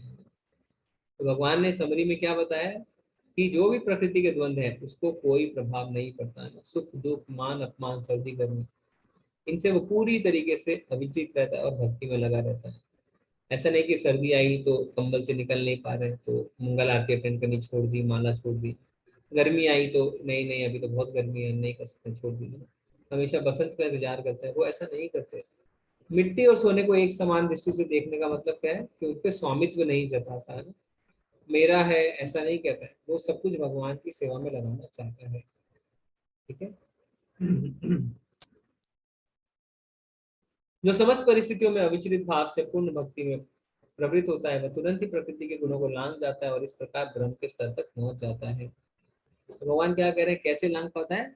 भगवान ने यहाँ पे जवाब दिया है, भक्ति के कर्मों से, है ना, भक्ति से ही हम इसे लांघ सकते हैं। बाहर से देखने में लगता है कि भक्त सामान्य कार्य कर रहे हैं, जैसे कोई नाच रहा है ना, हम कहते हैं रजोगुनी है तो, पर भक्त भी नाचता है, पर वो भक्त जो है वो तीनों गुणों से ऊपर होता है। भक्त भी अच्छा खाना खाते हैं, पर हम बोलते हैं अच्छा खाना खा रहे तो रजोगुनी है, पर भक्त भगवान का प्रसाद लगा के खाना खाते हैं। तो भक्ति में कार्य करना वो कभी नहीं छोड़ते और भगवान के लिए कार्य करते हैं। ऊपर ऊपर से हमें लगेगा सामान्य कार्य कर रहे, पर वो अलग धरातल पे होते हैं। और मैं ही उस निराकार ब्रह्म का आश्रय हूँ जो अमर्त्य अविनाशी तथा शाश्वत है और चरम सुख का स्वामी है। तो भगवान ने कह दिया है कि जो ब्रह्म ज्योति है ना, उसका आधार मैं हूँ। कई लोग क्या कहते हैं उल्टा, कई लोग कहते हैं ब्रह्म ज्योति से भगवान है, नहीं, पर भगवान ने यहाँ पे साफ साफ बता दिया है और खंडन किया उस बात का, क्या कि मैं हूँ ब्रह्म ज्योति का आधार। ऐसा नहीं कि ब्रह्म ज्योति भगवान का आधार है। तो यानी जो सतोगुनी व्यक्ति होते हैं क्या करते हैं, सवेरे उठते हैं और भगवान के नाम का जप करते हैं, कीर्तन इत्यादि करते हैं। रजोगुनी क्या करते हैं, एक्सरसाइज करते हैं। तो एक्सरसाइज करना बुरी बात नहीं है, पर उससे वो बहुत ज्यादा आसक्त रहते हैं ना, उन्हें जुनून रहता है अच्छा दिखने का, पतला दिखने का, सुडौल दिखने का, तो दिन भर ही एक्सरसाइज करते रहते हैं हमेशा। तमोगुनी व्यक्ति क्या करते हैं, वो उठेंगे और अपने मोबाइल में, है ना, फेसबुक ट्विटर इत्यादि चलाएंगे। अब उनसे 2 घंटे बाद पूछेंगे आपने क्या किया, तो उसका जवाब नहीं दे पाएंगे, क्योंकि उन्हें खुद ही नहीं पता उन्होंने कहाँ समय व्यर्थ कर दिया है। तो आप भी नोट करिए और आप बताते रहिए आप कौन से गुण में है, सत्वगुण, रजोगुण या तमोगुण, आप चैट में बताते रहिए। फिर हम और उदाहरण देखते हैं, उठने का समय। तो सतोगुनी व्यक्ति क्या करता है, सवेरे ब्रह्म मुहूर्त में उठता है। तो जैसे भक्त जो है वो 4 बजे उठ जाते हैं। फिर रजोगुनी व्यक्ति जो है वो 8 बजे उठता है, यानी जब सारा कार्य शुरू होने वाला होता है तब उठता है। तमोगुनी सीधे आफ्टरनून में उठता है और गुड मॉर्निंग की जगह क्या कहता है, गुड आफ्टरनून। ठीक है, तो आप अपना उठने का समय के हिसाब से बताइए आप कौन से गुण में, सतोगुण में विभीषण प्रभु कह रहे हैं, ब्रह्म है ना। ओके, माता जी कह रहे हैं रजोगुनी है वो। तो हमें अपना हमें क्या करना है, ऑनेस्ट फीडबैक देना है, क्योंकि जब तक बीमारी नहीं पता चलेगी तब तक हम उसका सुधार कैसे करेंगे। तो हमें स्वीकारना, हाँ मुझे बीमारी है, मुझे तमोगुण की बीमारी है, मुझे आलस आता है, उसमें शर्म की कोई बात नहीं है, क्योंकि हमें सुधारना है। ठीक है, फिर आगे देखते हैं, जागने के बाद की गतिविधि। सतोगुनी व्यक्ति उठते हैं तो क्या करते हैं, हरे कृष्णा कृष्णा कृष्णा हरे हरे, हरे रामा राम राम हरे हरे। रजोगुनी क्या करते हैं, शरीर चर्चा, यानी जाएंगे और एक्सरसाइज पे निकल जाएंगे। जैसा हमने कहा एक्सरसाइज अच्छी बात है, पर उन्हें बहुत ज्यादा आसक्ति रहती है उनसे। तमोगुनी स्नूज करते हैं। स्नूज करके क्या करते हैं, 10 मिनट बाद उठूंगा, फिर 10 मिनट बाद उठूंगा, इस तरीके से उठते हैं। कब, आफ्टरनून में। फिर क्या सोचते हैं, अरे चलो अभी खाना खा के फिर से सो जाते हैं, आज छुट्टी। ठीक है, तो तमोगुनी उठते ही नहीं है, वो बिस्तर पे ही पड़े रहते हैं। बिस्तर भी थक जाता है ना उनको आराम करते करते। पुस्तक कैसे पढ़ते हैं, सतोगुनी भगवान की किताबें पढ़ते हैं, कृष्णा, भगवत गीता, श्रीमद् भागवतम। रजोगुनी हाउ टू बिकम रिच, कैसे हम पैसे डबल कर लें। और तमोगुनी कॉमिक्स इत्यादि पढ़ते हैं, जिसमें कुछ भी हमें ज्ञान का लाभ नहीं होता। सोने का समय, क्योंकि वो जल्दी उठते हैं तो सतोगुनी जल्दी सोते भी हैं। रजोगुनी रात में ना देरी तक सोते हैं, और तमोगुनी तब सोते हैं जब सतोगुण के उठने का समय हो जाता है। तो तमोगुनी पूरा उल्टा है तमोगुण सतोगुण से। तो प्रभुपाद जी क्या बताते हैं हमें? जीव यद्यपि स्वभाव से ब्रह्म होता है और अपनी स्वाभाविक स्थिति में जीव तीनों गुणों से परे होता है, लेकिन प्रकृति के संसर्ग से वह अपने को तीनों गुणों सतो रजो और तमो में बांध लेता है। इन्हीं तीनों गुणों के संसर्ग के कारण उसमें भौतिक जगत पर प्रभुत्व जताने की इच्छा होती है। तो यहाँ पे क्या है, ब्रह्म जो है वो क्या है, अविनाशी और दिव्य है, आत्मा भी हमारी दिव्य है, पर तीनों गुणों से क्या होता है, वो प्रभावित हो जाती है और बद हो जाती है। पूर्ण कृष्ण भावनामृत में भक्ति में प्रवृत्त होने पर वह दिव्य पद को प्राप्त होता है और उसमें प्रकृति को वश में करने की इच्छा दूर हो जाती है। अतएव भक्तों की संगति करके भक्ति की 9 विधियां श्रवणम कीर्तनम स्मरणम आदि का अभ्यास करना चाहिए। धीरे धीरे ऐसी संगति से तथा गुरु के प्रभाव से मनुष्य को प्रभुता जताने वाली इच्छा समाप्त हो जाएगी और वह भगवान की दिव्य प्रेम भक्ति में दृढ़ता से स्थित हो जाएगा। तो भक्तों की संगति बहुत ज्यादा आवश्यक है। हमने उदाहरण देखा था अजामिल का, वो क्या सोचता है 5 मिनट में देख लेता हूँ कि क्या कर रहे हैं दोनों जन, है ना। जब एक पुरुष एक वैश्य के साथ रहता है तो क्या होता है, अकेले रहता है और वो फंस जाता है। अंत में वो उसी वैश्य से शादी कर लेता, हमने सुना भी था। भरत महाराज की कहानी जब हमने देखी, अकेले जंगल में आते हैं और फंस जाते हैं। तो भक्तों का संग बहुत ज्यादा आवश्यक है। भगवान की भक्ति अति सरल है। मनुष्य को चाहिए कि भगवान की सेवा में लगे, श्री विग्रह को अर्पित भोजन का उच्चिष्ट खाए, भगवान के चरण कमल पर चढ़ाए गए पुष्पों की सुगंध ले, भगवान की लीला स्थली का दर्शन करे, भगवान के विभिन्न कार्यकलापों और उनके भक्तों के साथ प्रेम विनिमय के बारे में पढ़े, सदा हरे कृष्ण कृष्ण कृष्ण हरे हरे, हरे राम राम राम हरे हरे का अभ्यास करना चाहिए।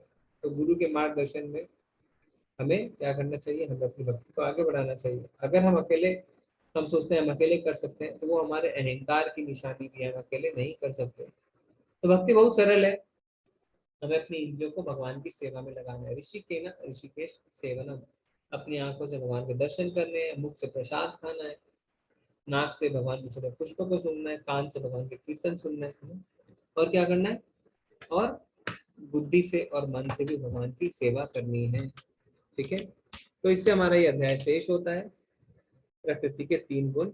आप सबका बहुत बहुत धन्यवाद बने रहने के लिए। अगर आपके कोई प्रश्न है तो आप हैंड रेज कर सकते हैं, नहीं तो आप चैट में भी लिख सकते हैं। जी प्रभु जी, हरे कृष्णा। श्री प्रभु जी। गुरु जी, ये जैसे ज्यादा आहार में हाथी का उदाहरण था, और निद्रा ज्यादा में भालू का उदाहरण था, और मैथुन में बंदर का उदाहरण था कि वो ज्यादा बच्चे पैदा करता है। और भय में किसका उदाहरण रहेगा? भय में सारे जानवर ही है ना। जैसे आप देखेंगे कुत्ते क्या करते हैं, अगर उनका अपना अपना एरिया फिक्स्ड होता है, अगर उनके एरिया में दूसरा कुत्ता भी आ जाता है तो कितनी जोर जोर से भौंकते हैं और उसको निकाल देते हैं मिलके सारे लोग। तो सारे जानवर जो है ना वो अपनी रक्षा बहुत अच्छे से करते हैं। ठीक है प्रभु जी, आप देखेंगे कि किसी भी जानवर के अगर बच्चों के पास थोड़ा सा पहुंच जाते तो कितने आक्रामक हो जाते हैं, है ना। वैसे तो सारे जानवर ही अपनी रक्षा अच्छे से करते हैं। ठीक है गुरु, धन्यवाद। हरे कृष्णा सहदेव प्रभु। हरे कृष्णा प्रभु जी। प्रभु जी, एक सवाल 2 सवाल है बेसिकली। पहला ये है प्रभु जी की जी भक्ति करते वक्त समय इम्पोर्टेंट है या जो नाम लेना है वो इम्पोर्टेंट है? तो आर यू गेटिंग प्रभु जी? मतलब क्वालिटी या क्वांटिटी? लाइक कि प्रभु जी, if someone is doing one mala in 7 minutes and other one is doing in 11 minutes, so he or she should reduce his time, or it is okay to continue with that time? दोनों चीजें हैं प्रभु जी, है ना। अगर आप बहुत ज्यादा समय भी लगाएंगे तो आपको 16 माला करने में बहुत समय लग जाएगा, और बहुत फास्ट भी करेंगे तो भी ठीक नहीं है। तो बैलेंस मेंटेन करना है दोनों के बीच में। तो जनरली 6 से 7 मिनट लगता है, 6 से 7 मिनट सही समय है, और ध्यान से करना, हरे कृष्ण कृष्ण ऐसे हरे कृष्ण। तो उसमें समय ज्यादा लगेगा, तो आप 16 माला तक पहुंचने में समय लग जाएगा। तो आपको बैलेंस मेंटेन करना है प्रभु जी। हाँ जी।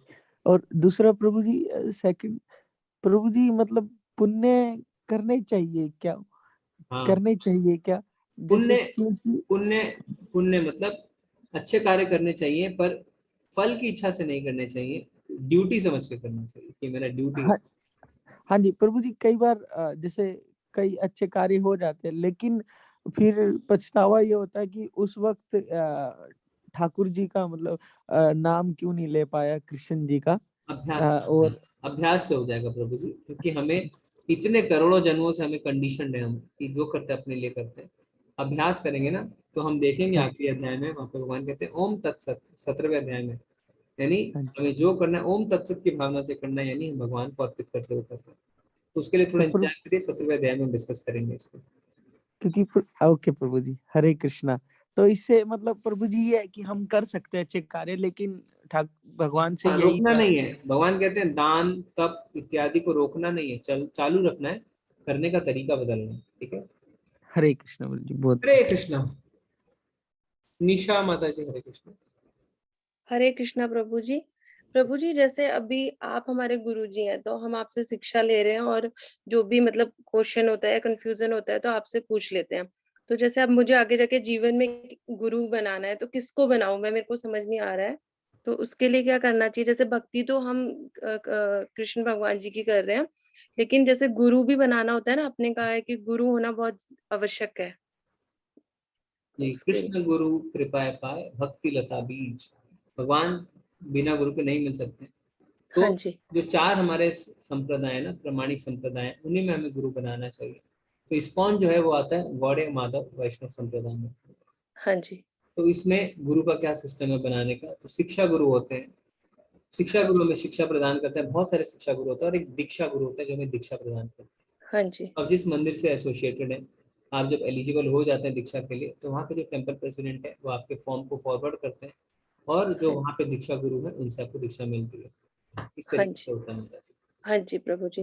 प्रभु जी, और एक ना मेरी दोस्त ने मुझसे क्वेश्चन पूछा था कि जैसे कृष्ण भगवान जी का जो, जैसे उन्होंने रुक्मणी जी से शादी की थी ना, तो मेरी फ्रेंड मेरे को बोलने लगी तो उन्होंने तो हरण किया था, तो तू उनको मानती है? तो मैंने बोला कि मेरे को तो मतलब इतना डिटेल, मैं तो उनसे उनसे भक्ति है मेरे, वो प्रभु है इसलिए मैं मानती हूँ। तो मैं उसको कुछ आंसर नहीं दे पाई। तो प्रभु जी, इसके लिए क्या आंसर देती हूँ मैं उसको? मुझे तो समझ ही नहीं आया क्या क्या प्रश्न बोलूं। उनका माता जी? उन्होंने ये बोला कि जैसे कृष्ण भगवान जी ने जो शिशुपाल थे उनका वध कर दिया था, और फिर वध करने के बाद रुक्मणी जी का हरण करके उनसे शादी कर ली थी, तो ये तो गलत किया था। तो मैंने बोला कि मुझे तो ज्यादा ज्ञान नहीं था, तो मैं चुप हो गई, मैंने कुछ बोला नहीं, क्योंकि बहस में तो मैं पढ़ नहीं सकती थी और मेरे को ज्ञान भी नहीं था, सबसे बड़ी बात है। जी जी जी, नहीं ठीक है माता जी, हमें इन सब चर्चाओं में नहीं जाना है ना। कई लोग तो जैसे एटलीस्ट उन्होंने तो हाँ जी। रुक्मणी जी के लिए कहा, कई लोग तो राधा रानी के लिए भी कहते हैं, क्योंकि ज्ञान नहीं है लोगों को, हाँ जी, पता ही इसलिए नहीं। मैंने भी उसको उनको कोई रिप्लाई नहीं किया। मैंने कहा ठीक है जो भी है, लेकिन मेरे तो वो प्रभु हैं। हाँ बिल्कुल सही है, क्योंकि वही भगवान है और हम उसको। मैंने उनको ये कहा क्योंकि वो तो प्रभु थे, तो वो कुछ भी कर सकते थे, उनके हिसाब से ही तो सब कुछ है। और क्या है, देखिए अब जैसे उनकी 16,108 रानी है, तो कई लोग कहते हैं 16,108 रानी, तो हम कारण नहीं जानते कारण क्या था। हाँ जी। वो 16,108 जो रानी है वो बंदी बना ली गई थी असुर के द्वारा, भगवान ने अच्छा। उनको छुड़ाया। अब वो हाँ रानियां उनसे कहने लगी कि हम जो है अब वापस अपने घर नहीं जा सकते हैं, क्योंकि हाँ हमें जी। बंदी बना लिया गया है ना। हाँ तो जी। अब आप ही हमारा उद्धार करिए। तो भगवान अपना विस्तार करते हैं और सबसे जो है शादी करते हैं, तो उनका उद्धार किया भगवान ने। हाँ जी। वो हमें नहीं पता है, बस हम क्या सोचते हैं, सोचते हैं भगवान ने ऐसा किया हम भी ऐसा करें, तो ये हमारी हाँ, अज्ञान। वही मैंने मतलब मैंने उनको ये कहा कि मतलब वो आपने जो बताया ना अनुसरण अनुकरण, हाँ मैंने हाँ वो चीज कही, बट उनकी तो समझ के बाहर है। तो मैंने ये बोला कि ठीक है। मैंने कहा हरे कृष्णा राधे राधे उनको जी, नहीं ठीक है माता जी। क्योंकि आपने कहा ना मूर्खों के मुंह नहीं लगना। जी जी जी जी, ईर्ष्या करते हैं भगवान से, इसलिए ऐसा होता है। वो मतलब हाँ, इस शायद ये भी हो सकता है, और शायद उनको भी नहीं अच्छा लगता ना कि दूसरा इंसान अच्छे मार्ग पे क्यों चल रहा है, वो हमारे साथ क्यों नहीं हैंग आउट करता है, क्यों नहीं बाहर जा रहा है, क्यों नहीं बाहर का रेस्टोरेंट का खा रहा है, ऐसा क्या है। इसलिए ना वो ये सब शायद इसलिए क्वेश्चनिंग करते हैं ना, मेरे को जो लगता है प्रभु जी। जी हो सकता है माता जी, ठीक है। हाँ, ओके हरे हरे कृष्णा प्रभु जी। हरे कृष्ण, हरे कृष्ण उमा माता जी। हरे कृष्णा प्रभु जी। माता जी। जी प्रभु जी, आपने जो सत्वगुण और रजोगुण के बारे में बताया, तो मतलब मैं जब सुबह उठती हूँ तो मेरे जुबान पे बस यही रहता है, हरे कृष्ण कृष्ण कृष्ण हरे हरे, हरे राम राम राम हरे हरे। पर पूजा भी पहले करती हूँ, पर मैं लेट से उठती हूँ, मतलब 6 साढ़े 6 में उठती हूँ। तो क्या मैं सत्वगुण में नहीं हुई फिर? माता जी ब्रह्म मुहूर्त में उठना चाहिए। ब्रह्म मुहूर्त का मतलब सूर्य उदय से पहले। कोशिश कर रही हूँ मैं 3-4 दिन से। हाँ, कोशिश करना है हमें, धीरे धीरे ग्रेजुअली करना है। और ऐसा नहीं है कि हम अगर जल्दी सिर्फ नहीं उठ रहे हैं तो हम सत्वगुण में नहीं है। हमारी कुछ आदतें हो सकती है सत्वगुण की, पर जैसे सूर्योदय होता है रजोगुण का प्रभाव ज्यादा बढ़ने लगता है, क्योंकि प्रकृति क्रियाशील हो जाती है, एक्टिविटी शुरू हो जाती है, लोग अपने ऑफिस जाने लगते हैं, घर के सदस्य उठ जाते हैं, बच्चों को स्कूल जाना है, तो वो भौतिक कार्य बढ़ने लगते हैं। पर जब हम सूर्य उदय से पहले उठते हैं तो हम सिर्फ अपनी आत्मा को समय दे सकते हैं, तो वो शुद्ध एकदम वातावरण रहता है और एकदम सतोगुणी वातावरण रहता है। ठीक है, तो जी कोई बात प्रभु नहीं, जी। आप उठ रहे हैं, अच्छी बात है। अगर 8 बजे नहीं उठ रहे, धीरे धीरे कोशिश करें। जो जल्दी उठने की कुंजी है जल्दी सोना। तो जी जल्दी प्रभु अगर आप सो जाएंगे तो आप जल्दी उठ पाएंगे ना। 10 बजे तक आप सो जाएंगे तो आप 4 बजे अपने आप ही उठ जाएंगे। घर 6 का घंटे से ज्यादा में नहीं सोना चाहिए। जल्दी सो भी नहीं सकते ना, घर का माहौल ऐसा है। हाँ, कभी कभी माताओं को थोड़ी प्रैक्टिकल डिफिकल्टीज आती है, पर कोशिश करिए कम से कम 5 बजे उठे ना। 11 से 5, 6 घंटे से ज्यादा की हमें नींद की आवश्यकता नहीं है। जी तो प्रभु 11 से 5 की कोशिश करिए, फिर धीरे धीरे अपने आप देखेंगे आप 10:30 से है ना, फिर 10 है, तो घर का माहौल भी आप बदल सकते हैं। जबरदस्ती नहीं करना है, अपने आप हो जाएगा माता जी, धीरे धीरे। ठीक है, हरे कृष्ण। नरसिंह प्रभु जी हरे कृष्ण। हरे कृष्ण प्रभु जी। धन्यवाद, प्रणाम जी। मेरा आज तो प्रश्न कुछ नहीं है, मैं मेरा एक्सपीरियंस शेयर करना चाहता हूँ। आज एक्चुअली छुट्टी था तो इसलिए मैं इस्कॉन भुवनेश्वर गया था। हाँ, तो वहाँ पे मेरा पूरा फ्लैशबैक हुआ जो लास्ट टाइम मिले थे हम आपसे और एनएनडी प्रभु जी से। तो मैं वहाँ 12:30 बजे पहुंचा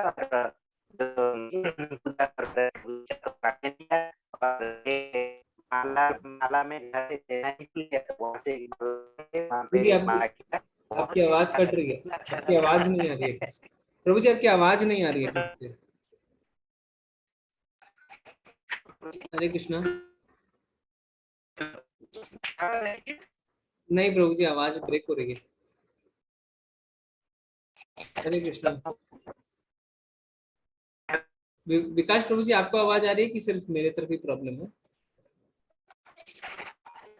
मुझे भी आवाज नहीं आ रही, उनकी आवाज नेटवर्क एरर लग रहा है प्रभु जी। नेटवर्क प्रॉब्लम है ना। नरसिंह प्रभु जी एक बार आप नेटवर्क ठीक करिए, थोड़ा सा आप पोजीशन चेंज करिए जहाँ बैठे हुए। इतने हम दूसरा हैंड लेते हैं प्रभु जी एक बार। अतुल प्रभु जी हरे कृष्णा। हरे कृष्ण प्रभु जी। प्रभु जी मैं इस मंडे को इस्कॉन द्वारका में गया था, वहां से मैंने एक माला खरीदा और तो मुझे थोड़ा समय नहीं था वहाँ पर ज्यादा रुकने के लिए मेरे पास। तो वहाँ उन्होंने बताया कि सेवा होती है सुदामा सेवा, तो मुझे सुन नहीं पाया मैं पूरा वहाँ पर क्या कुछ था इसके बारे में, तो थोड़ा बताएंगे तो इसके बारे में प्रभु जी आप। सुदामा सेवा का अर्थ होता है कि हम छोटा मौद्रिक दान करना ना, हर महीने 500 रुपए 1000 रुपए ऐसे करके सुदामा सेवा। तो इस्कॉन बेंगलुरु में भी जो मंदिर बन रहा है उसके लिए सुदामा सेवा जा रही है। आपके दिसंबर ग्रुप्स में आता है ना, मैसेज आया होगा, आज ही आया होगा शायद, एक सुदामा सेवा लेके। आप दिसंबर ग्रुप में एडेड हैं प्रभु जी? जी सर जी। मतलब उसमें देखेंगे ना, एक मैसेज आया होगा मॉर्निंग में दिसंबर ग्रुप में, सुदामा सेवा। यानी कई लोग क्या है, कई लोग दान देना चाहते हैं पर कहते हैं कि नहीं हम हर महीने थोड़ा थोड़ा करना चाहते हैं, पर हम कंटिन्यू करना चाहते हैं, तो वो सुदामा सेवा करते हैं। जैसे छोटे छोटे अमाउंट को हर महीने देते हैं, उससे क्या होता है, उससे उनको जोर भी नहीं आता है और साथ में जो उनकी इच्छा रहती है कि हम दान करें वो भी पूरी होती है।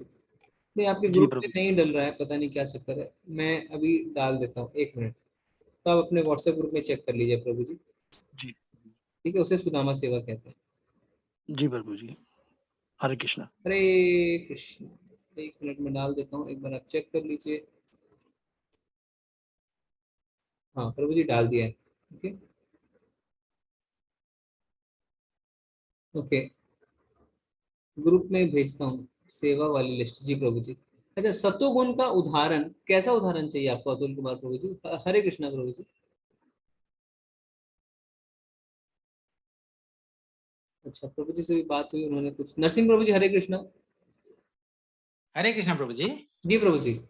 हाँ प्रभु जी, आज एक्चुअली मेरा तो कुछ प्रश्न नहीं है, मैं मेरा एक्सपीरियंस शेयर करना चाहता हाँ हूँ। हाँ आज एक्चुअली छुट्टी था, तो इसलिए मैं इस्कॉन भुवनेश्वर गया था। तो मेरा पूरा फ्लैशबैक हो गया, आपसे जो मिला था, जब एनएनडी प्रभु जी से मिला था, तो फ्लैशबैक हुआ सब। देन 12:30 बजे पहुंचा वहां पे, जो पूजा हो रहा था वो अटेंड किया, और बहुत ही अच्छा लगा, थोड़ा इमोशनल हो गया मैं।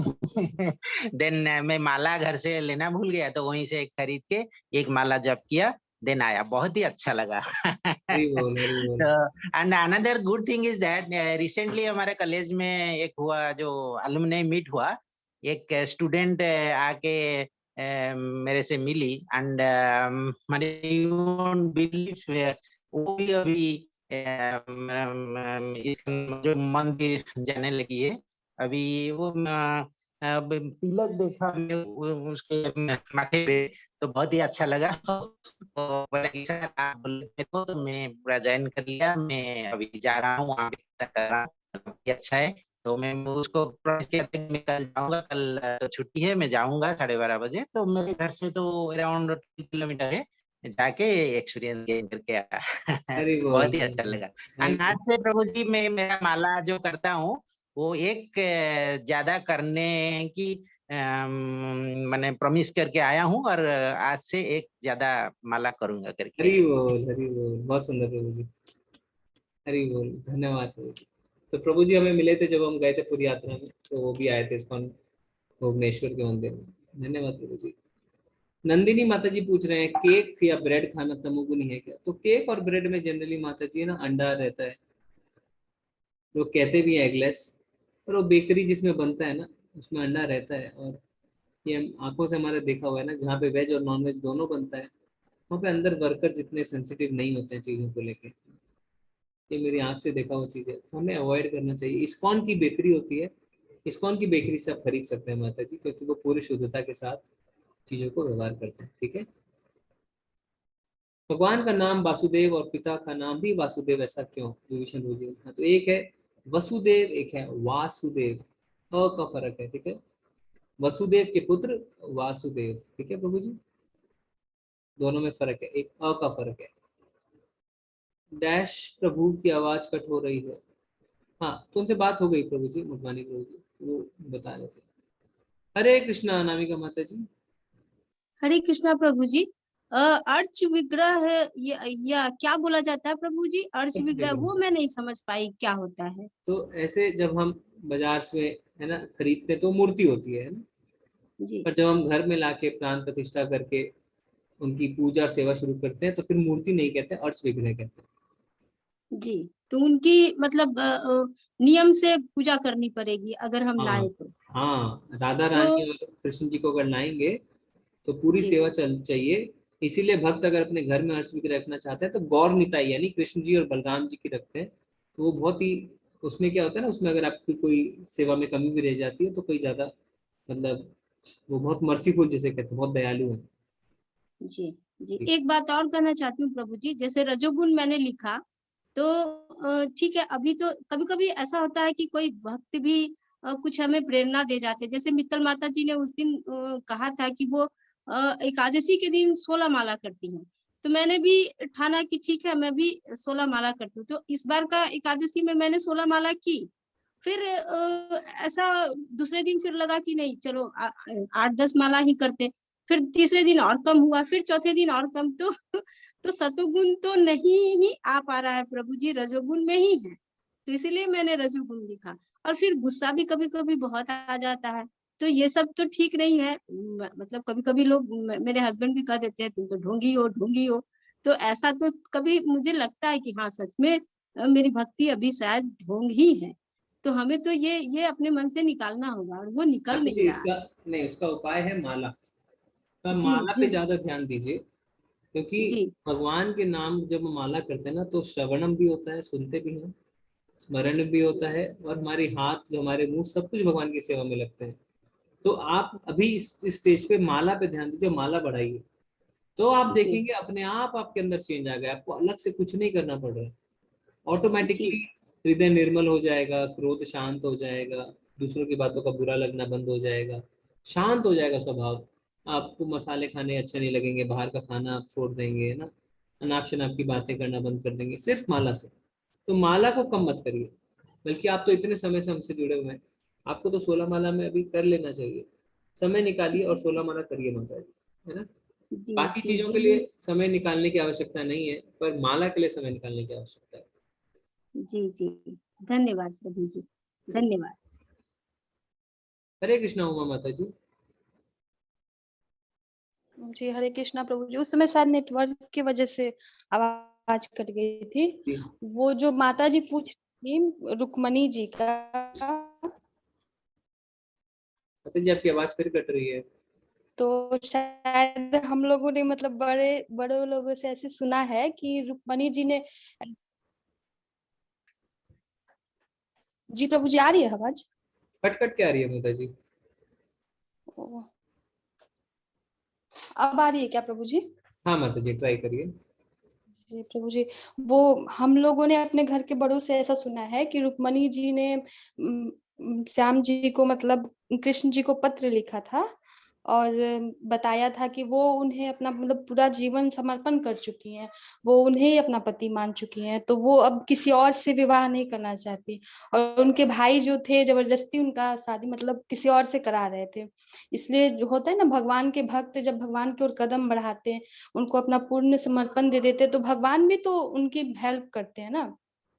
जी इसलिए भगवान ने उनके मतलब भाई का वध करके और फिर उन्हें मतलब भगाकर वही शादी किया था। जी तो जी माता जी जी हाँ, कथा यही है, पर मैं यही कहना चाह रहा था कि हमें जो है ना, जो पॉइंट जो मैसेज है उस पर ध्यान देना है। अनुसरण और अनुकरण मिलता है। जी माता जी आपने अच्छा बताया, हरे धन्यवाद माता जी। हरे कृष्णा हरे कृष्णा। मुकेश प्रभु, महेश प्रभु, हरे कृष्णा। हरे कृष्ण प्रभु जी। जी। प्रभु जी कल आपने वैष्णो गीत भेजा था, तो उसको मैंने डाउनलोड किया, ओपन किया, तो उसमें सिर्फ मात्राएं ही दिख रही है, जितनी भी मात्राएं हैं बस वही दिखी मुझे। सबके टोटल साथ ऐसा कुछ हुआ है क्या? और भी किसी ने डाउनलोड किया है? करुणाकर प्रभु जी। हरे कृष्ण प्रभु जी। हरे कृष्ण प्रभु जी, मेरी आवाज मिल रही है? जी जी, आपने डाउनलोड किया है क्या? वैष्णव यहाँ पे गीत, थोड़ा नेटवर्क का प्रॉब्लम है। कोई बात नहीं प्रभु जी। वैष्णव गीत किसी ने अगर डाउनलोड किया तो आप चैट में लिखिए, क्योंकि ऐसा नहीं है, मैंने तो जो पीडीएफ में यूज करता हूँ। अतुल कुमार प्रभु जी भी यही कह रहे हैं। ओके, मैं फिर से शेयर करता हूँ, रुकिए। धन्यवाद प्रभु जी। क्योंकि मैं तो उसी फाइल को यूज करता हूँ प्रभु जी। एक मिनट रुकिए, क्या पता डाउनलोड करने में। अभी आप देखिए, चेक करिए प्रभु जी, मैंने भेज दिया है, पीडीएफ है, ठीक है। ओके, अभी एक बार आप सब चेक करिए। ओके प्रभु जी। धन्यवाद प्रभु जी। जी जी हाँ, करुणाकर प्रभु जी अभी बोलिए। हरे कृष्णा प्रभु जी, हमसे मतलब प्रश्न किया कि प्रभु के धाम जो ये शरीर है वो मतलब तो किस रूप में, एनर्जी के रूप में जाती है, किस रूप में जाती है? सिर्फ आत्मा जाती है प्रभु जी, और सब और कुछ वहां नहीं पे है। प्रभु का स्वरूप क्या है? प्रभु के धाम में प्रभु किस स्वरूप में रहते हैं? प्रभु अपने श्याम सुंदर रूप में रहते हैं ना, 2 हाथों वाले रूप में, और हमारी सिर्फ आत्मा जाती है और शरीर, हमें आध्यात्मिक शरीर वहां मिलता है। तो स्थूल शरीर को तो हम छोड़ते ही हैं, मन बुद्धि अहंकार को भी हम पीछे छोड़ के जाते हैं। ठीक है प्रभु जी। ठीक है प्रभु जी। हरे कृष्ण। हरे कृष्ण। हमें वहां पे भगवान के जैसे रूप मिल जाता है, तो वहां पे सब भगवान के जैसे दिखते हैं, पर फिर भी भगवान को पहचानने का तरीका है। ठीक है, क्या तरीका है? भगवान की नाभि में कौस्तुभ मणि पाई जाती है, जो और किसी के पास नहीं है, और साथ में भगवान के गले में वैजंती माला रहती है। ओके प्रभु जी, तो अगली बार जब आप बैकुंठ जाएंगे तो आप ऐसे पहचानिएगा भगवान को। ठीक है, हरे कृष्ण प्रभु जी। हरे कृष्ण। सहदेव प्रभु जी, हरे कृष्ण। हरे कृष्ण प्रभु जी। प्रभु जी क्षमा चाहूंगा आपको परेशान करूं। प्रभु जी, राधा माता जी का नाम भगवान कृष्ण जी के साथ बहुत आता है, मतलब स्वरूप प्रभु जी दिखाई वो दे। एक ही है, राधा रानी रुक्मणी सब एक है, उसमें हमें सब चीजों में नहीं पढ़ना चाहिए। सब एक है, सब एक है ना। वो राधा रानी रुक्मणी सब एक ही है, उसमें कोई डिफरेंस नहीं है प्रभु जी। ठीक है, कोई हाँ जी, डिफरेंस नहीं है। ठीक है प्रभु जी। जी जी प्रभु जी, और भविष्य में हम मतलब जितने ही है, हम सब चाहते हैं कि ऐसा मुझे लगता है कि आपसे जुड़े रहना चाहते हैं। तो लेवल 2 प्रभु जी, करेंगे, लेवल 2 करेंगे प्रभु जी, इसके बाद लेवल 2 की क्लास होगी, तो उसमें हम सब वापस एक साथ आएंगे, कोई दिक्कत नहीं है। हरे कृष्णा प्रभु जी। हरे कृष्णा। हरे कृष्णा मंजू माता जी।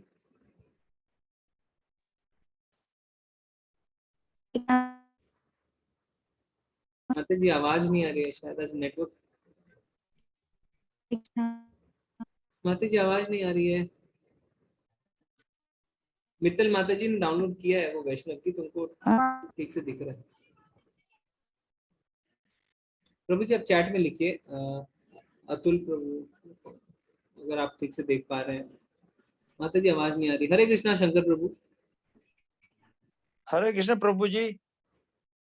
जी प्रभु जी मैंने लेवल 2 में भी हैंड रेज किया था, फिर मैंने डाउन कर दिया था। अच्छा अच्छा। हाँ, तो मेरा थोड़ा क्वेश्चन है इससे दूसरा है, ये 18वें अध्याय का 66 श्लोक है ना जी, वो धर्मों के बारे में है, वो थोड़ा एक्सप्लेन कीजिएगा। सर्वधर्मान परित्यज्य। हाँ, वो जो धर्म है ना, थोड़ा थोड़ा मैं बताते तो मेरे में माइंड में क्या है। प्रभु जी एक काम जो करते हैं, एक काम करते हैं, इसको 18 अध्याय का इंतजार करें प्रभु जी, अच्छा रहेगा। प्रभु जी मैं दिन को भी सवेरे भी अटेंड करता हूँ, दोपहर को भी। अभी मैं आपका लेवल 2 में भी अटेंड किया, फिर मैं अभी वेट किया, उसको निकाल के अब उसमें कितना टाइम लगेगा? अच्छा बताइए बताइए। वो 18वें अध्याय का, तभी मैं आपको टू द पॉइंट बता रहा हूँ। 18वें अध्याय का 66 श्लोक है ना। जी जी जी बताइए। धर्मों के बारे में। प्रश्न धर्मों के पूछिए। हाँ प्रश्न क्या है आपका प्रभु जी? प्रभु जी वो थोड़ा श्लोक थोड़ा एक्सप्लेन कीजिएगा। तो अभी आप कह रहे थे ना आपके दिमाग में क्या है, आप बताना चाहते हैं, बताइए प्रभु। वो जो धर्म है ना, जैसे हम घर में रहते हैं, हमारा ये ड्यूटी है वो ड्यूटी है, घर का वो करना है ये करना है, ये भी तो धर्म में ही आते हैं ना। हाँ। तो वो उसमें वो होता है कि इन सभी धर्मों को त्याग करके मेरी शरण में आ जाओ। थोड़ा इसको थोड़ा एक्सप्लेन कीजिएगा। तो इसमें क्या है, सबके लिए मैं पहले पढ़ देता हूँ एक बार। सर्वधर्मान परित्यज्य माम एकम शरणम व्रज अहम त्वं सर्व पापेभ्यो मोक्षयिष्यामि मा शुचः। तो भगवान कह रहे हैं समस्त प्रकार के धर्मों का परित्याग करो और मेरी शरण में आओ, मैं समस्त पापों से तुम्हारा उद्धार कर दूंगा, डरो मत। तो प्रभु जी का प्रश्न है ये क्या धर्म की बात कर रहे हैं भगवान, कौन से धर्म? जी हाँ। तो धर्म जो है ना, वो एक इंसान के बहुत सारे धर्म होते हैं जी। क्या धर्म है? अभी वो बोल रहा है कि मेरा देश महान है ना, तो नहीं प्रभु जी वो देश की साइड मत जाओ आप, जैसे घर से ही शुरू करो, घर से ही शुरू करो, घर से ही शुरू करो आप। प्रभु जी आप सुन लीजिए ना, फिर आपके क्वेश्चन का अगर आंसर नहीं मिले तो फिर आप दोबारा पूछ लीजिए, क्योंकि हम सबके लिए जवाब दे रहे हैं ना, सिर्फ आपके लिए जवाब नहीं दे रहे। ठीक है प्रभु जी, ठीक है। तो इसमें क्या है, इसमें कोई कहता है कि मेरा देश महान है ना, तो वो समाज सेवा, राष्ट्र सेवा को अपना धर्म मानता है। कोई कहता है मैं तो माँ बाप का पुत्र हूँ, तो मेरा पुत्र धर्म है, मेरा पति धर्म है ना, मेरा पिता धर्म है, मेरा फिर क्या है, मैं किसी कंपनी में नौकर चाकर हूँ, मेरा वो धर्म है। तो बहुत सारे धर्म है, सबको अपना धर्म मान लेता है। इसे भगवान कहते हैं कैतव धर्म। कैतव मतलब फॉल्स, क्योंकि धर्म का भगवान ने क्या मतलब दिया है, धर्मम तू साक्षात। आगे क्या पता है प्रभु जी आपको? नहीं मेरे पास बुक है, मैं फिर पढ़ के बता सकता हूँ आपको। धर्मम तू साक्षात भगवत प्रणेति, यानी भगवान के जो ऑर्डर्स हैं वो ही धर्म है और कोई धर्म नहीं है। ये भगवान ने धर्म का डेफिनेशन हमें वेदों में दिया है। तो अगर हम कहते हैं धर्म क्या है, तो धर्म है भगवान के ऑर्डर। अब आप बोलेंगे भगवान के ऑर्डर्स क्या है, तो भगवान के ऑर्डर्स मेंशन्ड है वेदों में, तो वेदों और शास्त्रों में लिखा हुआ है। आप बोलेंगे तो मेरा क्या धर्म है, तो वो हमारे वर्ण आश्रम धर्म के हिसाब से स्थापित होता है। तो जिस वर्ण आश्रम में हम हैं वो हमारे धर्म है। तो कोई क्षत्रिय है तो उसका धर्म है, कोई वैष्णव, कोई अगर ब्राह्मण है तो उसका एक धर्म है, कोई अगर शूद्र है तो उसका एक धर्म है, कोई वैश्य है तो उसका एक धर्म है। तो ये जो है वर्णाश्रम धर्म, उसके हिसाब से हमारे धर्म, हमारे कर्तव्य निर्धारित होते हैं। तो भगवान यहाँ पे कह रहे क्या करो, जितने भी कैतव धर्म है सबको त्याग कर दो, मेरी शरण में आ जाओ, क्योंकि अगर तुम मेरी शरण में क्या होगे तो मैं तुम्हारा उद्धार कर दूंगा। क्योंकि बाकी सब जो है वो हमने बना लिए अपने मानसिकता के साथ, मेरा ये धर्म है, मेरे बिना तो मेरा परिवार चल ही नहीं सकता है, मेरे बिना तो मेरा राष्ट्र चल ही नहीं सकता है, मेरे बिना मेरे बच्चों का क्या होगा। ये सब भगवान कहते हैं कैटव, यानी फॉल्स धर्म है, ऐसा नहीं है। एक आचार्य बताते हैं कि अगर आप 10 दिन मर के देखिए, मतलब वैसे ही लिखते हैं 10 दिन मर के देखिए, आप क्या करिए, अपना मोबाइल वगैरह सब बंद करके वृंदावन चले जाइए बिना परिवार को बताए हुए। आपका परिवार क्या सोचेगा, पता नहीं कहाँ चले गए, पर आपका परिवार रुकेगा नहीं, वो चलता रहेगा। तो यानी हमारे अंदर जो फॉल्स एक धर्म की मेरा धर्म है, तो वो हमें क्लैरिफाई हो जाएगा वहां पे कि नहीं, ऐसा नहीं है कि हमारे कारण सब रुका हुआ है, सब कुछ चल रहा है। तो सब कुछ भगवान पे निर्भर है। तो भगवान ऐसा नहीं कह रहे कि सब कुछ अबंडन कर दो, भगवान कह रहे हैं सब कुछ मुझ पे ही आधारित है। तो अगर तुम मेरी सेवा में रहोगे, मेरी शरण में आओगे, तो everything will be taken care. पेड़ की अगर जड़ में हम जल देंगे तो पूरा पेड़ जो है वो क्या रहेगा, पूरे पेड़ का स्वास्थ्य ठीक रहेगा, पूरा पेड़ ठीक रहेगा। पर अगर अलग अलग पत्तियों में, अलग अलग टहनियों में देंगे तो हम उसी में उलझे रहेंगे, है ना, कभी भी हम जो है अंत तक नहीं पहुंच पाएंगे। तो इसको ऐसे इंटरप्रेट करना है। ठीक है प्रभु जी? प्रभु जी हाँ, मैंने निकाल दिया ये सभी धर्मों को छोड़कर मुझे अकेले ईश्वर की शरण में आ, मैं तुझे सब पापों से मुक्त कर दूंगा। तो हमारा जो धर्म है, जैसे हमारा ड्यूटी है माँ बाप की सेवा करना, या घर में जो भी हमारी ड्यूटीज है, वो भी तो धर्म है। वो फिर हमें को छोड़ देना चाहिए कौन को क्या? नहीं, उसमें क्या है ना प्रभु जी, देखिए इसमें अगर हम पूर्ण शरणागति लेते हैं तो आप बात कर सकते हैं। तो अगर हम ऐसे सोचें तो फिर तो सन्यासी जो है, जैसे चैतन्य महाप्रभु ने क्या किया, अपने परिवार को छोड़ के सन्यास लिया। क्यों लिया? अपने परिवार, उनको भगवान की सेवा करनी थी। तो वो गलत नहीं है। जो सन्यासी होते हैं, जो ब्रह्मचारी होते हैं, वो भी अपना घर छोड़ देते हैं। उनके माँ बाप तो होते हैं, ऐसा थोड़ी कि उनके माँ बाप नहीं है। तो हम इस चीज को गलत तरीके से इंटरप्रेट करते हैं। मैं वही समझाने की कोशिश कर रहा हूँ कि अगर किसी ने सन्यास ले लिया है तो यानी तो आप अपने हिसाब से तो सन्यासी सारे गलत हैं, क्योंकि सन्यासी ने तो अपने माँ बाप को छोड़ दिया ना। माँ बाप को क्या, पूरे परिवार को छोड़ दिया और अपने घर भी नहीं जाते। तो ये गलत थोड़ी है, उन्होंने भगवान की सेवा स्वीकार करी है। और भगवान कहते हैं कि अगर तुम मेरी सेवा करोगे तो बाकी किसी चीज की तुम्हें चिंता करनी है। माँ बाप तो छोड़ो, मैं तुम्हारे कितने पूर्वजों को तार दूंगा ये तुम्हें नहीं पता है ना। जो ऑलरेडी पितर बन के बैठे हुए हैं उनको भी मैं तार दूंगा, आने वाली पीढ़ियों को तार दूंगा, पिछली पीढ़ियों को तार दूंगा। तो इसमें हमें विश्वास होना चाहिए। हमने क्या है, इसीलिए से कैतव धर्म कहते हैं, यानी फॉल्स रिलीजन जो हमने बना लिया, फॉल्स सेंस ऑफ ड्यूटी बना ली है। ऐसा नहीं है कि हम हैं तो हमारे, अभी नौकरी करने के लिए बच्चे चले जाते हैं अमेरिका या यूरोप, तो क्या अपने माँ बाप को छोड़ के नहीं जाते हैं? छोड़ते हैं ना। फिर क्या होता है, नहीं मजबूरी है, वो तो पैसे कमाने हैं। अरे माँ बाप मर गए तभी भी तो आप नहीं आते हो। आप कहते हो नहीं मैं तो अभी नहीं आ सकता, पड़ोसी उनका अंतिम संस्कार करते हैं। तो क्या है, वो पैसे कमाने के लिए सब जायज है, भगवान की सेवा के लिए कोई जायज नहीं है। तो ये गलत है ना, हमें ऐसे इंटरप्रेट नहीं करना। ठीक है प्रभु जी? भगवान की सेवा के लिए हम सब कुछ छोड़ सकते हैं। शॉर्ट में इसका यही आंसर है। ओके, ठीक है, हरे कृष्णा प्रभु जी। जी हरे कृष्ण। ठीक है, हाँ लास्ट हैंड हम लेते हैं, फिर आज समय भी हो गया। करुणाकर प्रभु जी, हरे कृष्ण। हरे कृष्ण प्रभु जी। प्रभु जी, हमने सुना, मतलब लेक्चर में ही सुना था कि मन से सन्यासी होना है और हमें अपने सारे कर्म करते रहना है और मन से सन्यासी होकर के बैकग्राउंड में भगवान को याद रखें और अपना कर्म करते रहिए। प्रभु जी क्या है कि जो गृहस्थ है ना, तो उनको बोला जाता है कि भक्ति योग में आप गृहस्थी के साथ आगे बढ़िए। अगर आपकी पत्नी, आपके बच्चे साथ दे रहे हैं, बहुत अच्छी बात है। पर जो ब्रह्मचारी हैं, जिन्होंने गृहस्थ नहीं लिया है, तो वो सन्यास आश्रम के कुछ नियम भी होते हैं। तो उनको जो है ना, जैसे चैतन्य महाप्रभु ने भी अपना घर छोड़ा था। पर अभी क्या है, अभी वो सब रिकमेंडेड नहीं करते। अभी कहते हैं कि ठीक है, आप गृहस्थ हैं तो गृहस्थ में रहिए और अपने परिवार को भक्ति में लगाइए। पर अगर कोई ऐसा करता है, अगर कोई अपना घर छोड़ता है, संन्यास लेता है, तो इसमें कुछ गलत नहीं है। हमने उस चीज को गलत मान लिया है। हम सोचते हैं हम कर्मों से भाग रहे, पर हम कर्मों से भाग नहीं रहे। हमने तो बल्कि एक ऐसी सेवा स्वीकार करी है जिससे ऊपर और कोई सेवा नहीं है। जैसे मैंने उदाहरण दिया कि 90% आप देखेंगे घरों में क्या है, बच्चे घर में नहीं रहते हैं। किसी का एक पुत्र तो छोड़िए, किसी के 4 पुत्र भी है तो चारों अपने माँ बाप के साथ नहीं रह रहे हैं। क्यों? नौकरी के लिए इधर उधर हैं। ये सच्चाई है आज के समाज की। तो उसमें हमें कुछ गलत नहीं दिखता है। पर अगर कोई सन्यास ले लेता है, कोई भगवान की सेवा करने के लिए अपना घर छोड़ता है, तो हमें उसमें सब कुछ गलत नजर आने लग जाता है। पर ठीक है, ये जो है वो, और ये सब कर भी नहीं पाते हैं। इसके लिए हमें बहुत दृढ़ता और संकल्प शक्ति चाहिए, और पूर्व जन्म के हमारे पुण्य चाहिए कि हम भगवान की सेवा में अपना जिंदगी को पूरा उतार सकें। नहीं तो हमारे बस की बात है भी नहीं, है ना। हम खाली थ्योरेटिकली आर्ग्यूमेंट कर सकते हैं।